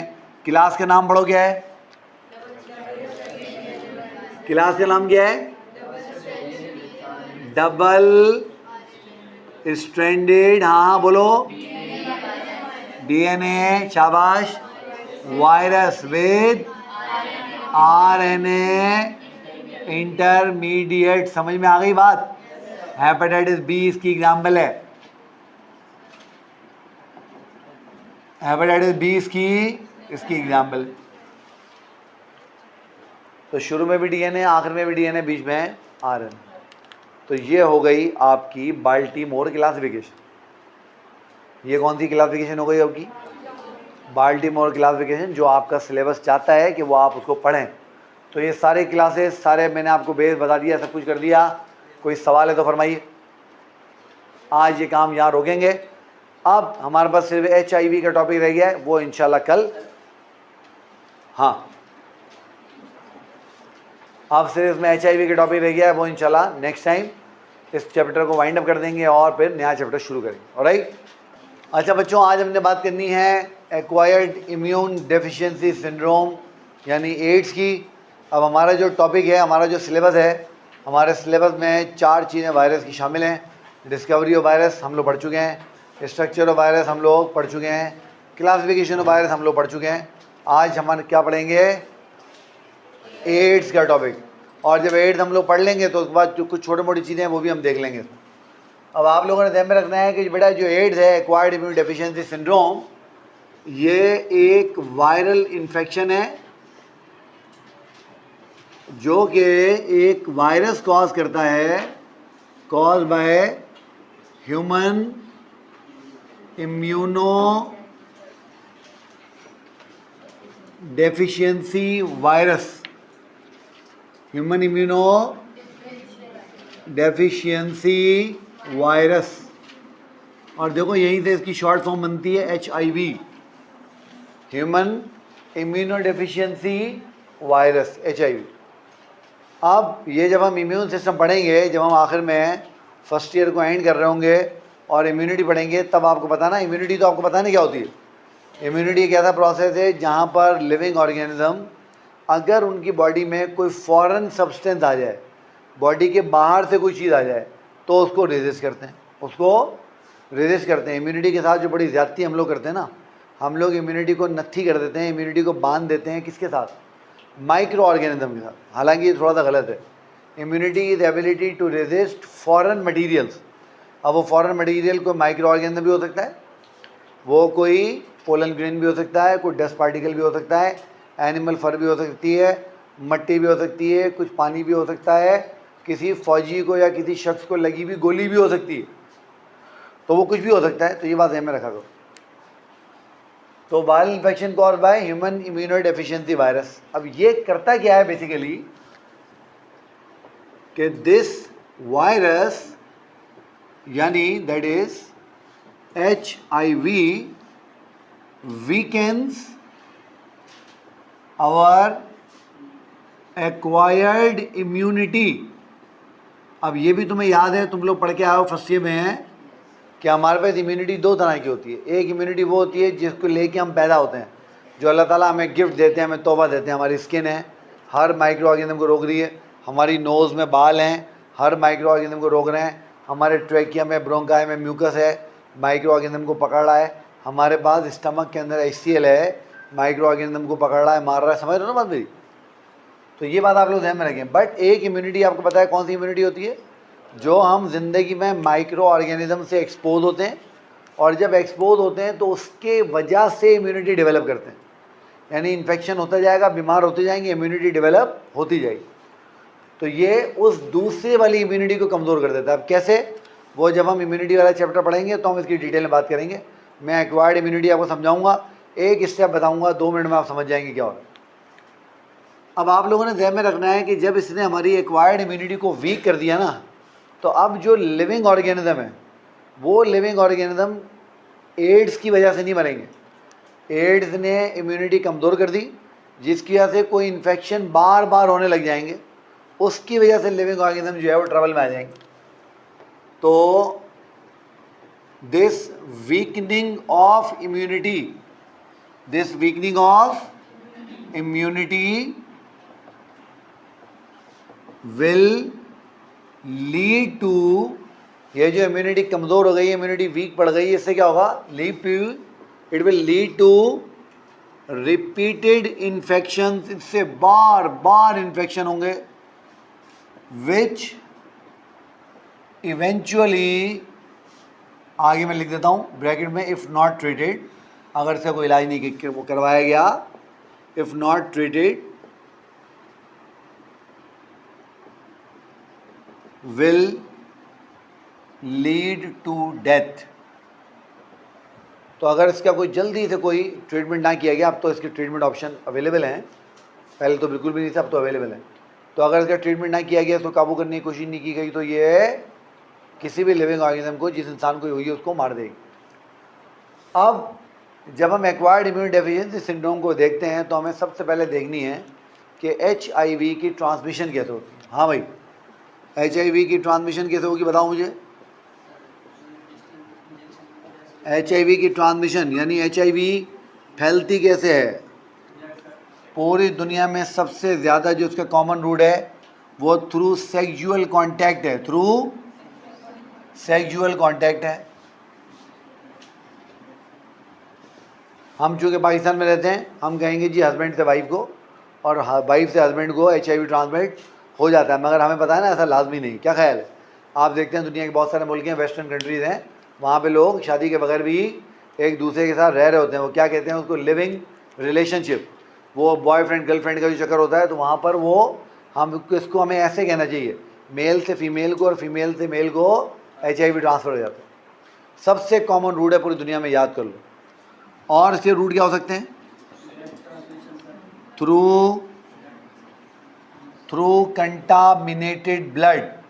कोई आदमी था, उसको HIV थी, उसको पता नहीं था, उसने किसी को खून दिया, किसी लेबॉर्ट्री से चेक नहीं करवाया, कुछ नहीं करवाया, वो HIV जिसको खून लगेगा उसको ट्रांसमिट हो जाएगी। अब देखो ये रूट काबू हो गया है, अच्छी लेबॉर्ट्री मौजूद हैं, अच्छी तरह स्क्रीनिंग करती हैं ब्लड की, अल्हम्दुलिल्लाह इस तरह के मसाइल नहीं होते। थ्रू इन्फेक्टेड सिरिंजेस, ये आजकल तुम्हें पता है, जब मैं छोटा था तो जब मैं डॉक्टर के पास जाता था तो मुझे याद है वो जो हमारे फैमिली डॉक्टर थे, उन फैमिली डॉक्टर के पास वो जो कंपाउंडर उनका होता था, डिस्पेंसर, उसके बाद एक बीकर था पानी का, एक वो था, पता नहीं बीकर था क्या चीज़ थी, और उसमें पानी उबलता रहता था हर वक्त, उसमें पानी हर वक्त उबलता रहता था। तो उनके पास शीशे की सिरिंज होती थी, वो शीशे की सिरिंज और उसके पीछे वो जो उसके पुश करने वाला होता है उसको बोलते हैं प्लंजर। तो वो सिरिंज और प्लंजर नीडल एक ही होती थी, डाल के रखते थे उस गर्म पानी में और वो पानी उसमें उबलता रहता था हर वक्त। अब अगर डॉक्टर साहब कहते थे भाई किसी को टीका लगाओ, तो उसी पानी में से वो सिरिंज निकालता था, उसी में वो प्लंजर लगाता था, नीडल चेंज नहीं करता था। इंजेक्शन भरा, लगाया, दोनों चीज़ें खोली, वापस कहाँ डाल दी, उबलते हुए पानी में। तो वो जो उबलता हुआ पानी था वो क्या करता था, स्टरलाइजेशन का काम करता था। मगर अब हमें पता है अब ऐसा नहीं होता। अब हम लोग क्या करते हैं, कभी टीका में लगवाना होता है तो हम जाके डिस्पोजेबल सिरिंज लेके आते हैं, नई खरीद के लाते हैं और उसे टीका लगवाते हैं। ऐसा ही है ना। अच्छा, थ्रू इन्फेक्टेड ब्लेड्स, ये आजकल तो बिल्कुल मामला चेंज हो गया है ना। पहले पता है क्या होता था, पहले वो जो हेयर ड्रेसर होते थे, ये जो नाई होते थे, हज्जाम, इनके पास लोहे के उस्तरे होते थे। किसके उस्तरे होते थे? लोहे के। और चमड़े का एक पट्टा होता था इनके पास, और वो चमड़े के पट्टे पर उस उस्तरे को हर वक्त तेज़ करते रहते थे, जैसे वो कसाई अंकल छुरी को हर वक्त तेज़ करते रहते हैं, बिल्कुल वैसे। और जो भी उनके पास आता था बाल कटवाने, शेव करवाने, कुछ भी करवाने, वो उसी लोहे के उस्तरे से उसकी शेव बनाते रहते थे। अब हमें बताया वैसा नहीं है। अब आप जाते हैं हेयर ड्रेसर के पास तो वो क्या करता है, आपके सामने नया ब्लेड लगाता है। और आप किसी और अच्छी दुकान पे चले जाएंगे तो आजकल तो वो डिस्पोजेबल वो आने लग गए हैं उस्तरे, वो आपके सामने पन्नी फाड़ता है, आपको जो है वो शेव करना हो या आउटलाइन बनानी हो, जो भी करना हो वो करके आपके सामने तोड़ता है और डस्टबिन में डाल देता है। ख़त्म कहानी। थ्रू इन्फेक्टेड सर्जिकल इंस्ट्रूमेंट्स, अगर आपने किसी ऐसी जगह से सर्जरी करवा ली जिसके बाद स्टेरिलाइजेशन सही नहीं थी, उसके इंस्ट्रूमेंट गंदे थे, तो उससे भी इन्फेक्शन ट्रांसमिट हो जाता है। मैं अक्सर बच्चों को बताता हूँ, ये आपकी अभी माशाल्लाह पाकिस्तानी की कौमी टीम, क्रिकेट टीम बड़े कारनामे कर रही है, यूएसए से हार रही। तो अब आपको पता है कि आपकी टीम में एक खिलाड़ी हुआ करते हैं आपके, शादाब खान साहब। तो ये शादाब खान बेसिकली कहाँ गए, रावलपिंडी गए। तो ये शादाब खान रावलपिंडी में किसी लोकल डेंटिस्ट के पास चला गया। अब आप अंदाज़ा लगाएं भाई, तुझे अल्लाह ने इज़्ज़त दे दी है, पैसे दे दिए, किसी अच्छी जगह चला जाए। वो जब उस लोकल डेंटिस्ट के पास गया तो लोकल डेंटिस्ट ने कंटामिनेटेड इंस्ट्रूमेंट उसके ऊपर इस्तेमाल कर ली। नतीजा क्या हुआ, शादाब खान को हेपेटाइटिस सी हो गया। शादाब खान को क्या हो गया, उसको हेपेटाइटिस सी हो गया। 6 महीने टीम से बाहर रहा, इलाज करवाता रहा। तो शुक्र है अल्हम्दुलिल्लाह अब उसका इलाज हो जाता है, पहले तो इलाज ही नहीं होता था। तो उसने 6 महीने टीम से बाहर रहा, इलाज करवाता रहा, 6 महीने रिकवरी में लगे, 1 साल के लिए टीम से बाहर हो गया। एक बेवकूफ़ी से पूरे साल के लिए टीम से बाहर हो गया। ठीक हो गया। अच्छा, और from mother to her child, अगर कोई माँ है और वो HIV की पेशेंट है, उसको पता नहीं है, आपको थोड़ी देर पता लग जाएगा कि उसको कैसे पता नहीं लगता, तो माँ से बच्चों को भी ट्रांसमिट हो सकती है, वगैरह वगैरह वगैरह वगैरह वगैरह। तो ये हमने उसके कॉमन रूट्स की बात कर ली। अब हमें ध्यान में रखना है कि HIV किसी से हाथ मिलाने से, किसी के गले मिलने से, किसी के साथ खाने से, किसी के साथ पीने से, किसी का गिलास इस्तेमाल करने से, किसी की प्लेट इस्तेमाल करने से, इस तरह की चीज़ें से नहीं फैलता। हमारे यहाँ खुदा न खास्ता किसी को एड्स हो जाए ना तो लोग बिल्कुल ही बेचारे को ऐसा कर देते हैं अछूत, कोई को हाथ ही नहीं लगा रहा होता है, लोग भाग रहे होते हैं, उससे दूर दूर हो रहे होते हैं। तो वैसा जुल्म भी नहीं करना चाहिए, जिसको हो गया आप क्या कर सकते हैं। तो ये तो हो गई बच्चों की ट्रांसमिशन, ये क्या हो गई इसकी ट्रांसमिशन ऐसे होगी। और भी कोई रूट्स हैं मगर ये कॉमन रूट्स की हमने बात कर ली। ठीक हो गया। अच्छा, अब अगर किसी को खुदा न खास्ता HIV लग गया है तो साइन और सिम्टम क्या होंगे।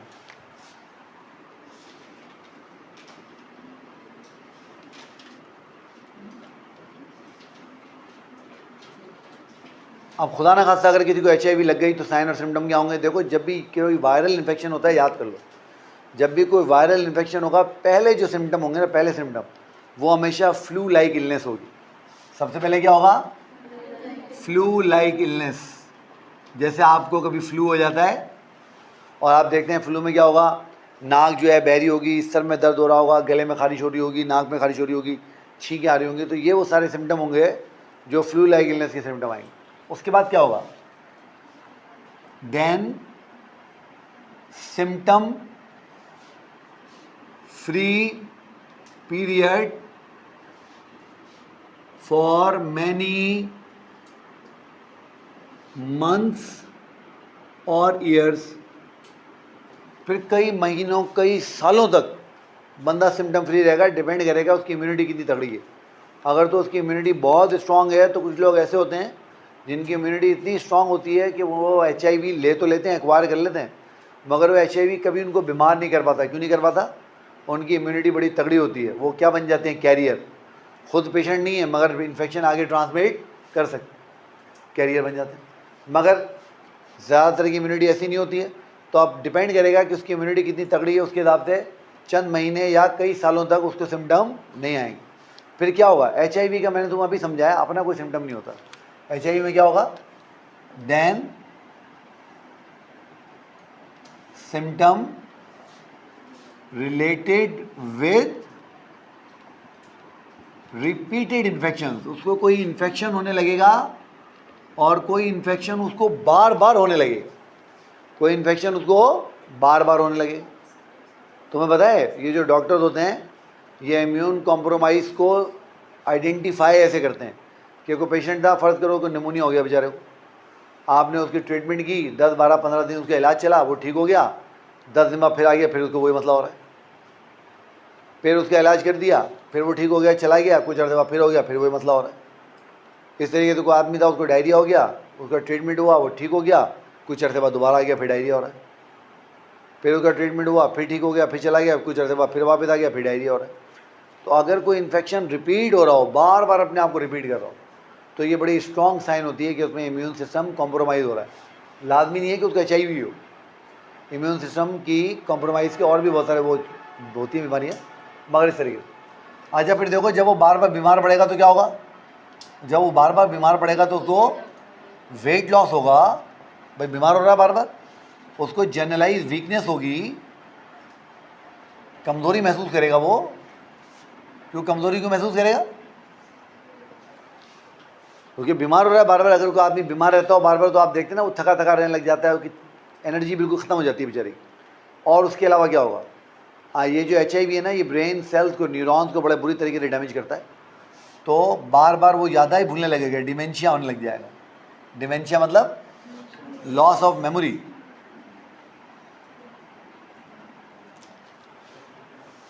ठीक, इसके साथ जो इन्फेक्शन उसको हो रहा है उसके सिम्टम होंगे। मिसाल के तौर पे अगर उसको नमूनिया हो रहा है तो उसको खांसी हो रही होगी, सीने में दर्द हो रहा होगा, बुखार हो रहा होगा। अगर उसको डायरिया हो रहा है तो बेचारे को मोशन लग रहे होंगे, पानी की कमी हो रही होगी, इस तरह से हो रहा होगा। मैं लिख देता हूँ plus symptoms of related illness, मतलब वो जो उसको बीमारी हो रही है उसके सिम्टम होंगे। अब अगर किसी को HIV हो गया, अल्लाह ना करे, तो फिर इसका इलाज क्या है? ट्रीटमेंट। या आपकी किताब ने एक थेरेपी लिख दी है जिसमें डिफरेंट ड्रग्स के उन्होंने नाम लिखे। मैं देखो कौन कौन सा नाम लिखे, मैं पढ़ो ताकि तुम्हें भी पढ़ना है। हाँ, कौन कौन सा नाम लिखे हुए हैं? एक तो R से लिखा हुआ है, हाँ, रुकोबिया। और रुकोबिया के अलावा क्या लिखा हुआ है? देखो, हाँ, डेस्कोवी। और एक और बीमारी का नाम, एक और का नाम लिखा हुआ है, देखो, हाँ, ट्रूवेडा।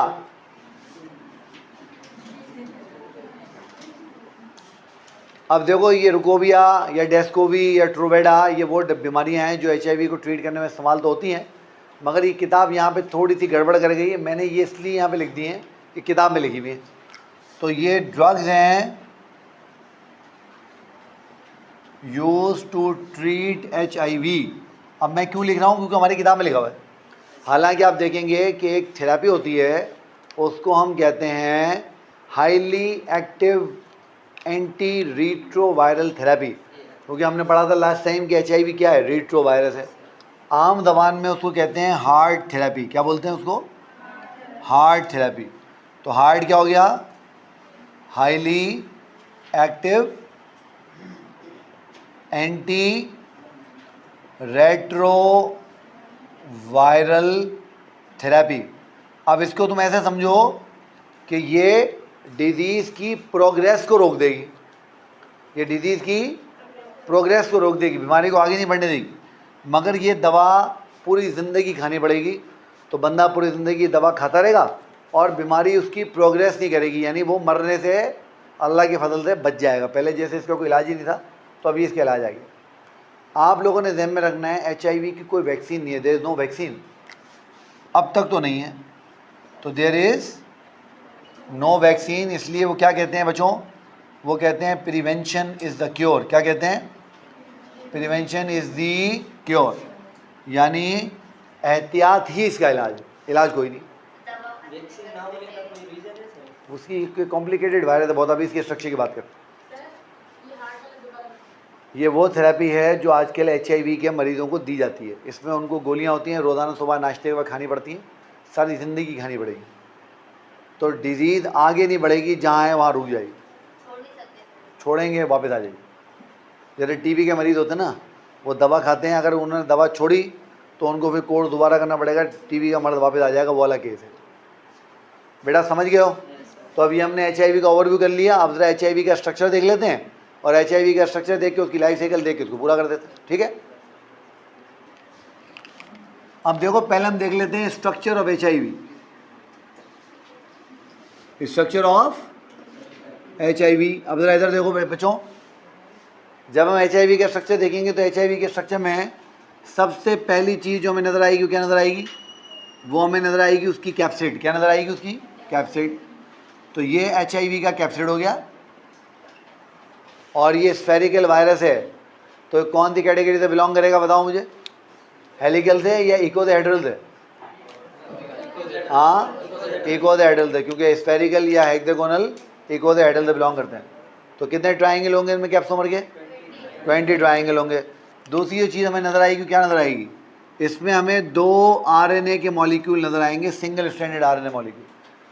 तो ये इसके सिंगल स्ट्रैंडेड RNA मॉलिक्यूल हैं। फिर इसके साथ इसमें हमें 3 एंजाइम इसके साथ नज़र आएंगे।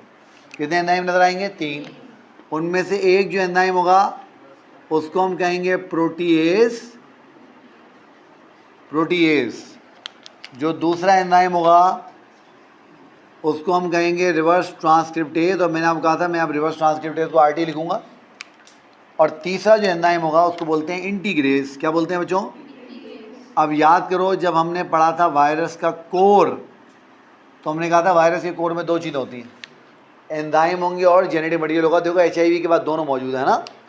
अब याद कर लो कि ये जो इसका RNA है ना, ये सिंगल स्ट्रैंडेड RNA मॉलिक्यूल है, और इसके अंदर 9 जीन्स होती हैं। कितनी जीन होती हैं? 9 जीन्स, 9 जीन होती हैं, ठीक? हाँ, 9 जीन होती। हाँ, अब ये बात समझ में आ गई आपको? ये हमने बना लिया उसका जो मेन उसका स्ट्रक्चर है। अब आप लोग ध्यान में रखना कि ये जो HIV है ना, अब इसके बाहर एक लेयर होगी, और वो जो लेयर होगी वो लेयर बेटा कहलाएगी मैट्रिक्स प्रोटीन लेयर। क्या कहलाएगी? यानी वो भी प्रोटीन की लेयर होगी, तो ये मैट्रिक्स की प्रोटीन लेयर हो गई। तो ये मैट्रिक्स हो गया इसका। और सबसे इंपॉर्टेंट, सबसे इंपॉर्टेंट और सबसे बाहर इसका बेटा एनवेलप होगा। क्या होगा इसका? इसका एनवेलप होगा। ये इसका एनवेलप है, और जब तुम इसका एनवेलप देखोगे तो तुम देखोगे तुम्हें इसके एनवेलप पे इस तरीके से बहुत सारे ग्लाइकोप्रोटीन मॉलिक्यूल अटैच हुए नजर आ रहे होंगे।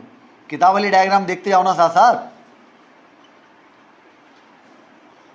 तुम्हें बहुत सारे इसके ऊपर ग्लाइकोप्रोटीन मॉलिक्यूल नजर आते जाएंगे। देखो इस तरीके से,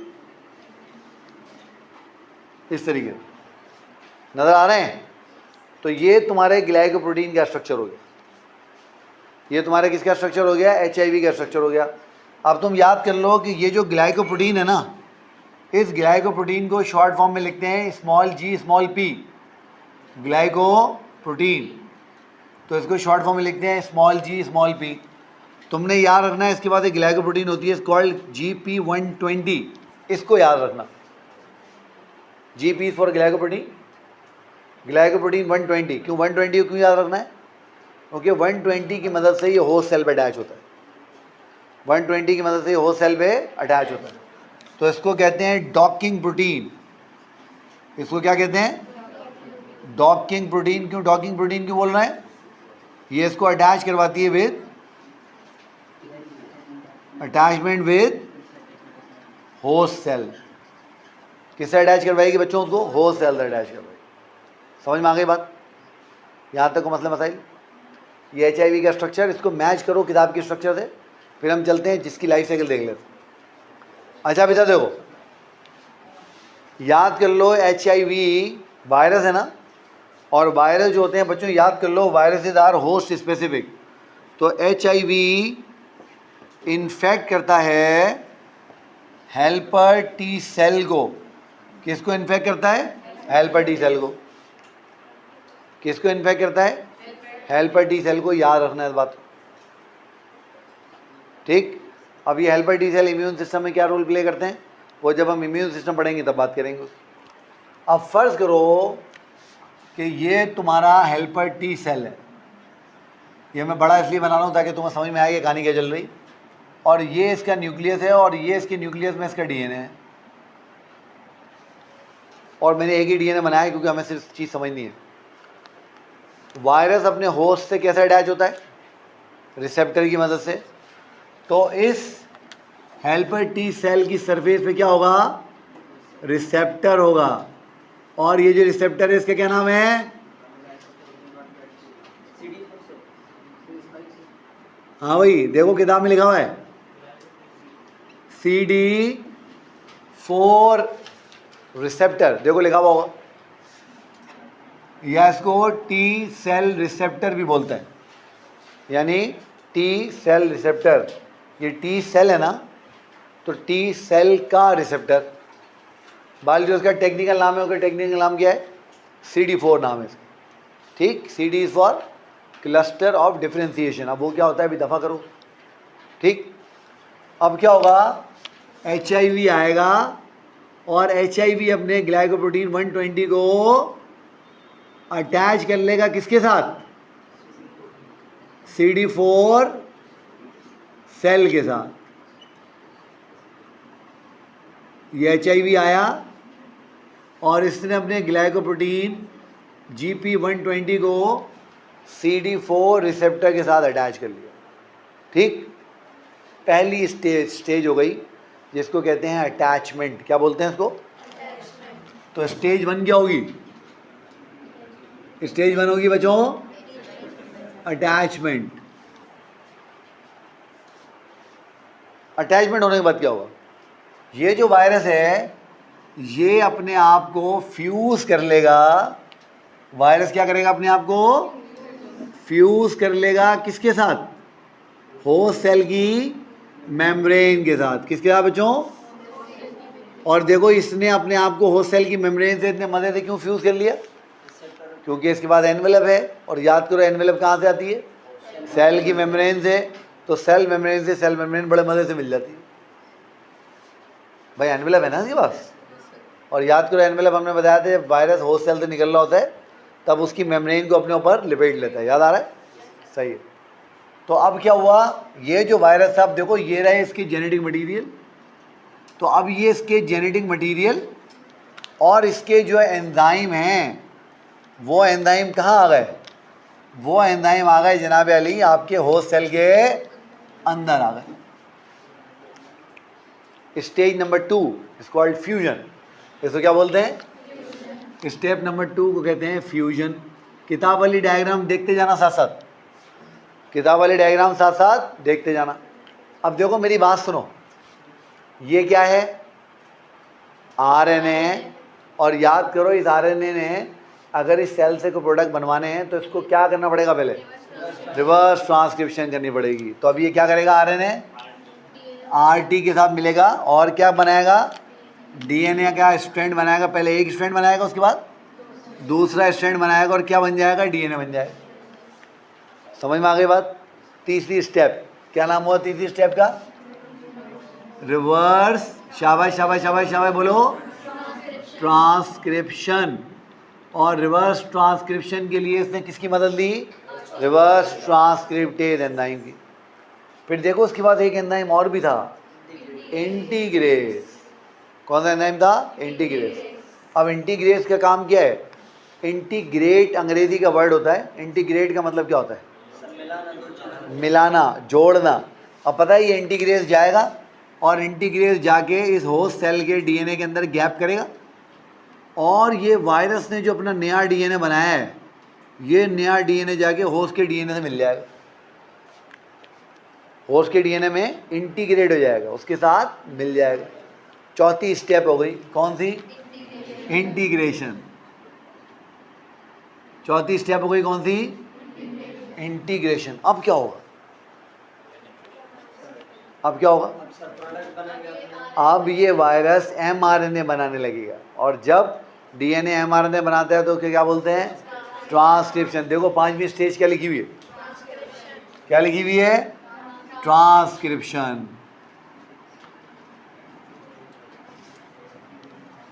तो अब ये क्या करेगा? अब देखो, अब इसने जनाब अली ये बनाया एमआरएनए। अब ये एमआरएनए बन गया ना, अब ये एमआरएनए बताओ कहाँ चला जाएगा? सेल के अंदर जाएगा। सेल में किसके पास जाएगा? राइबोसोम के पास।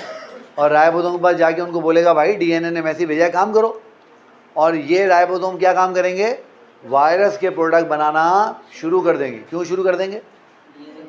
क्योंकि डीएनए का मैसेज आया। उनको क्या पता कि डीएनए के अंदर किसी ने गन पॉइंट रखी हुई डीएनए पे ऐसे, और कह रहा है भाई चल भाई मेरी चीज़ें बनवा। समझ में आ रही है बात? नहीं आ रही? अब जब ये बाहर आएगा तो ये क्या करेगा? अपने प्रोडक्ट बनवाना शुरू करेगा। स्टेप नंबर 6 देखो क्या नाम लिखा हुआ है? हाँ, रुक जाओ ना, पहले प्रोडक्ट बनेंगे। प्रोडक्ट बनने के बाद वायरस असेंबल होंगे, यानी वायरल प्रोडक्ट मिलेंगे आपस में, और नया वायरस बनना शुरू हो जाएगा। तो अब ये लो भाई, ये तुम्हारा नया वायरस यहाँ बन गया। अभी ये आ गई इसकी कैप्सिड। ये कैप्सिड के अंदर चले गए क्या? इसके जेनेटिक मटेरियल। और ये आ गए इसके एंजाइम। तो अब ये वायरस क्या हो गया है? अब ये वायरस असेंबल हो गया है। अब ये बाहर जाने के लिए तैयार है। ये बाहर जाने के लिए तैयार है। आखिरी स्टेप देखो क्या है? आखिरी स्टेप देखो क्या है? बडिंग। बड का मतलब क्या होता है? Out growth. अब ये वायरस यहाँ जाएगा, और जब ये यहाँ से बाहर निकल रहा होगा तो बाहर निकलते निकलते ये क्या करेगा? होस्ट सेल की मेम्ब्रेन अपने ऊपर लिपेट लेगा। तो जब ये ऐसे यहाँ से बाहर निकलेगा तो इसके पास होस्ट सेल की मेम्ब्रेन भी होगी, और उस होस्ट सेल की मेम्ब्रेन के साथ इसके पास क्या होंगे?